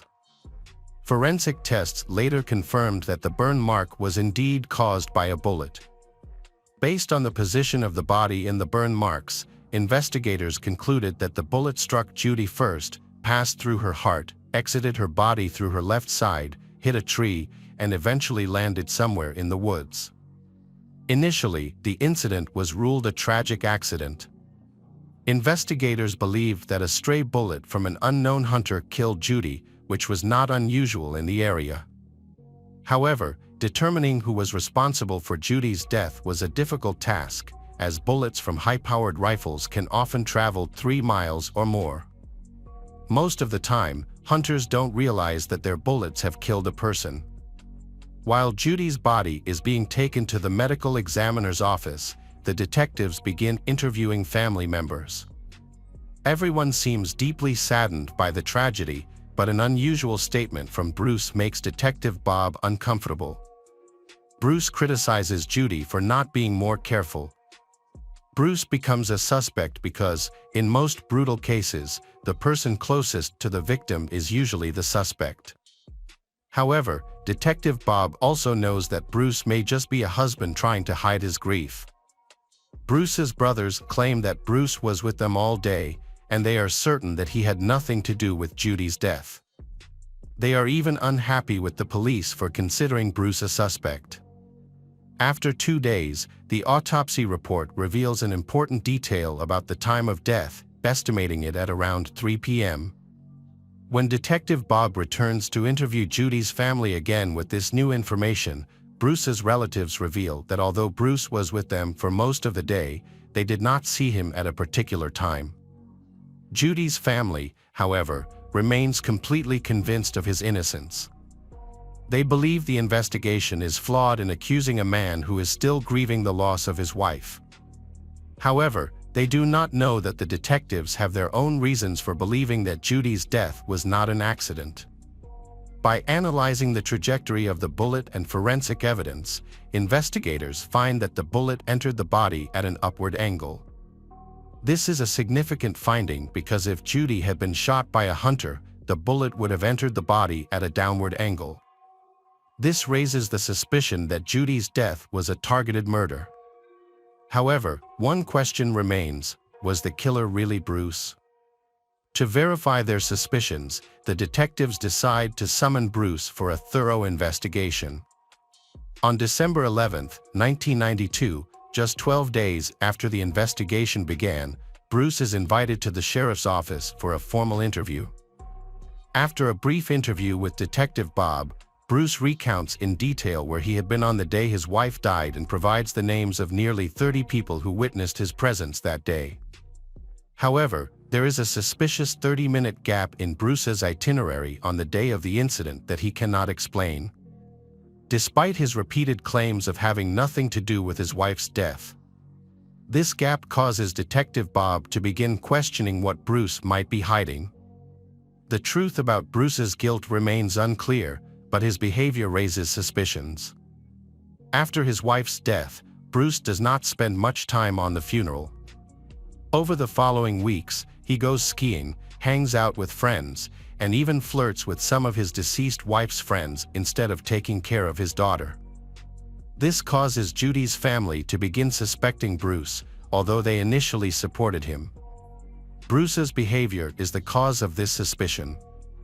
The police are actively investigating the case but have not yet found any concrete evidence against him. To gain information, Detective Bob asks some of Bruce's friends and colleagues to secretly follow him and report back to the police if they see anything suspicious. This method of surveillance reveals an important detail. One of the people asked to follow Bruce is Gail, a 35-year-old colleague. She has a remarkable story to tell the detectives about Bruce. Shortly after the funeral, Bruce shows up uninvited at Gail's house, carrying 5 boxes filled with his deceased wife's belongings. After placing the boxes on Gail's porch, Bruce left before Gail could ask for more information. Since it was the holidays, Gail left the boxes outside for a while without paying attention to them. When she opened the boxes, she discovered that most of them were filled with Judy's clothes. But in one of the boxes, under the pile of clothes, Gail found a letter written 6 months earlier and signed by Judy. Finding this letter was a surprise to Gail, as she had only met Judy once. What was even stranger was the content of the letter. The letter began with Judy's request that Gail keep her old clothes as a souvenir, as she believed that Gail was the only person Bruce trusted.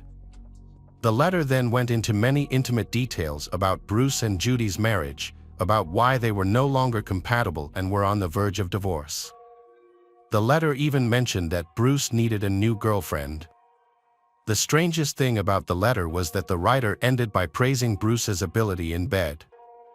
The letter immediately made Gail feel that something was wrong. The detectives felt the same way. To verify the authenticity of the letter, they showed it to forensic examiner James Stiegel. He was tasked with comparing the letter to a sample of Judy's handwriting to see if it was really written by Judy. Handwriting analysis revealed that the handwriting in the letter indicated the speed of the writer, appearing slow and deliberate, which could be a sign of forgery. Judy was ruled out as the author of the letter, but it was also impossible to definitively confirm that the handwriting was Bruce's. With no conclusive evidence against Bruce, the detectives had to rely on limited resources to find more information. Detective Bob decided to continue interviewing Gail. Gail revealed that Bruce had been trying to get her attention for a long time, even before Judy's death. However, Gail, who is happily married, only sees Bruce as a nuisance. Bruce constantly flirts, but Gail deliberately ignores him and hopes he will give up. Gail is not the only one who dislikes Bruce. No one has a good word to say about him. At work, he often flirts with other female employees, causing everyone to try to stay away. His colleagues complain that he is difficult to work with. Gail also reveals that after his wife passed away, he bragged about being rich. According to Gail, this was just his attempt to seduce her. This information makes Detective Bob interested in investigating Bruce's marriage. They speculate that Bruce and Judy often quarrel because of Bruce's habit of flirting at work, but it is uncertain whether Judy is aware of Bruce's behavior towards female colleagues at work.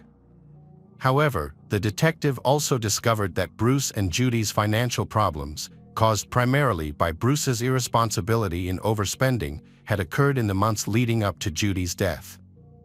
Bruce was deeply in debt, and the situation had become so serious that he was forced to borrow money from one place to pay off another. Judy had always managed her finances well throughout the marriage with her income, but she eventually began to resent Bruce, especially when she was given the added responsibility of caring for their daughter. The detectives discovered that a few weeks before Judy's death, Bruce had begun taking out multiple insurance policies in Judy's name, some of which had a double payout clause if Judy died in an accident. Detective Bob wondered if Bruce saw this as an opportunity to solve his financial problems and get out of the marriage with Judy. In fact, after Judy's death, Bruce was due to receive $330,000 from her insurance policies. What made investigators shudder was that in 1991, nearly 14 months before Judy's death, she had suffered a horrific accident. An 85-pound chimney block accidentally fell from the roof where Bruce was working, hitting Judy in the head and nearly killing her. Fortunately, she survived the attack, although she suffered a severe concussion and was hospitalized for several days. In another shocking development, a fire broke out in her house while Judy was sleeping alone. Fortunately, Judy woke up in time, called the fire department, and escaped once again. After these two incidents, Judy was very frightened. Some of Judy's friends told detectives that she had expressed her intention to leave her husband. Although she had a premonition that something was wrong, she stayed for the sake of her daughter. Judy's family was unaware of her feelings. At this point, Detective Bob Ball was almost certain that Bruce had killed his wife and deliberately staged it as a hunting accident, but he lacked physical evidence. He contacted Dan Castle, a metal detector expert who had helped the police many times before. Knowing that the fatal bullet might still be somewhere in the woods, Detective Bob asked Dan Castle to find it. Dan worked with his metal detector every day, but after searching for weeks without finding anything, he had a problem. The snow had covered up all traces of the bullet. Despite the setback, Dan was not ready to give up. He decided to experiment by using a slingshot to recreate the trajectory of the bullet and determine where it might have landed. Luckily, the idea worked. When he searched the area where his marble ricocheted in the snow, he found the bullet about 80 feet from a maple tree. The discovery of the bullet was important, but authorities needed to determine whether it was the bullet that killed Judy or just another bullet fired during hunting season. Ray Kenny, a firearms examiner from the Marquette State Police Crime Lab, was assigned to analyze the bullet. A few days later, he discovered some important details. It was a .30 caliber bullet from a Moss rifle, and it contained wood fibers. Kenny determined that this was the bullet that had hit the tree, but there was more evidence stuck inside. Kenny found a small pink fiber from Judy's shirt and some black fibers from her jacket. Finally, a crucial link was discovered, creating a major breakthrough in the case. Investigators then focused on Bruce's gun collection. They examined all the rifles that could have fired the bullet collected from the scene and identified 4 weapons that could have been involved. Bruce was forced to tell the truth, but he still chose to lie and denied owning any of the rifles. However, his luck ran out when Judy and Bruce's financial records showed a loan document that listed his gun collection as collateral. Detectives also found an asset list that included a gun that Bruce had not declared. It was a rifle with a scope, matching one of the 4 guns that could have fired the bullet. In the end, investigators concluded that the gun was probably the murder weapon. On April 23, 1993, after 5 months of investigation, Bruce agreed to take a polygraph test after many delays and evasions. During the first part of the test, Bruce calmly answered the investigators' questions. However, when the detectives placed Gail's letter in front of him, the interview took a critical turn. For the first time, Bruce changed his story and confessed to killing his wife after months of denial, perhaps because he realized Gail had cooperated with the police or feared that the authorities were finally closing in on him. With tears in his eyes, Bruce revealed that on November 29, 1992, he saw an opportunity to kill his wife. However, he said that the first 2 times he saw Judy from a distance, he aimed but could not shoot. The 3rd time, he closed his eyes, pulled the trigger, and Judy was fatally shot. Bruce explained that his motive for killing Judy was her threat to divorce him, which he did not want to happen. He claimed that Judy was a strict wife both at work and at home, and was not good at cooking. Bruce said that he threw the rifle into a nearby river, but the police could not find it after searching the water. He also pointed out an error in the medical examiner's report. Although the report said Judy was shot on the left side of the chest, Bruce insisted that she was actually shot on the right side and the bullet exited the left side. This detail was crucial to his confession, as only the killer would know this. Bruce was immediately arrested and charged with premeditated murder. Surprisingly, despite his confession, he pleaded not guilty, claiming that the police had coerced him into confessing. Despite the overwhelming evidence against Bruce, prosecutors decided to seek more evidence in preparation for the trial. Investigators reenacted the moving of the chimney, which Bruce had previously said he had accidentally pushed with his foot. However, they discovered that the chimney was too heavy to have been moved accidentally and required a deliberate act to make it fall. With dozens of witnesses and a wealth of evidence, the trial swung in favor of the prosecution. During this time, Bruce barely moved but burst into tears when Gale took the stand to testify. The defense, on the other hand, had no witnesses to testify. Bruce's attorney, Thomas Castleman, said all of their witnesses refused to appear out of fear. He called the investigation a witch hunt and accused the police of improperly obtaining confessions. As expected, the jury did not believe Bruce's story, and on December 15, 1993, they returned a guilty verdict. On January 21, 1994, Bruce Moylanen was sentenced to life in prison without the possibility of parole. The sentence brought comfort to Judy's family. After the tragedy, Judy's brother and sister-in-law, David and Yvonne Blake, adopted 5-year-old Elise.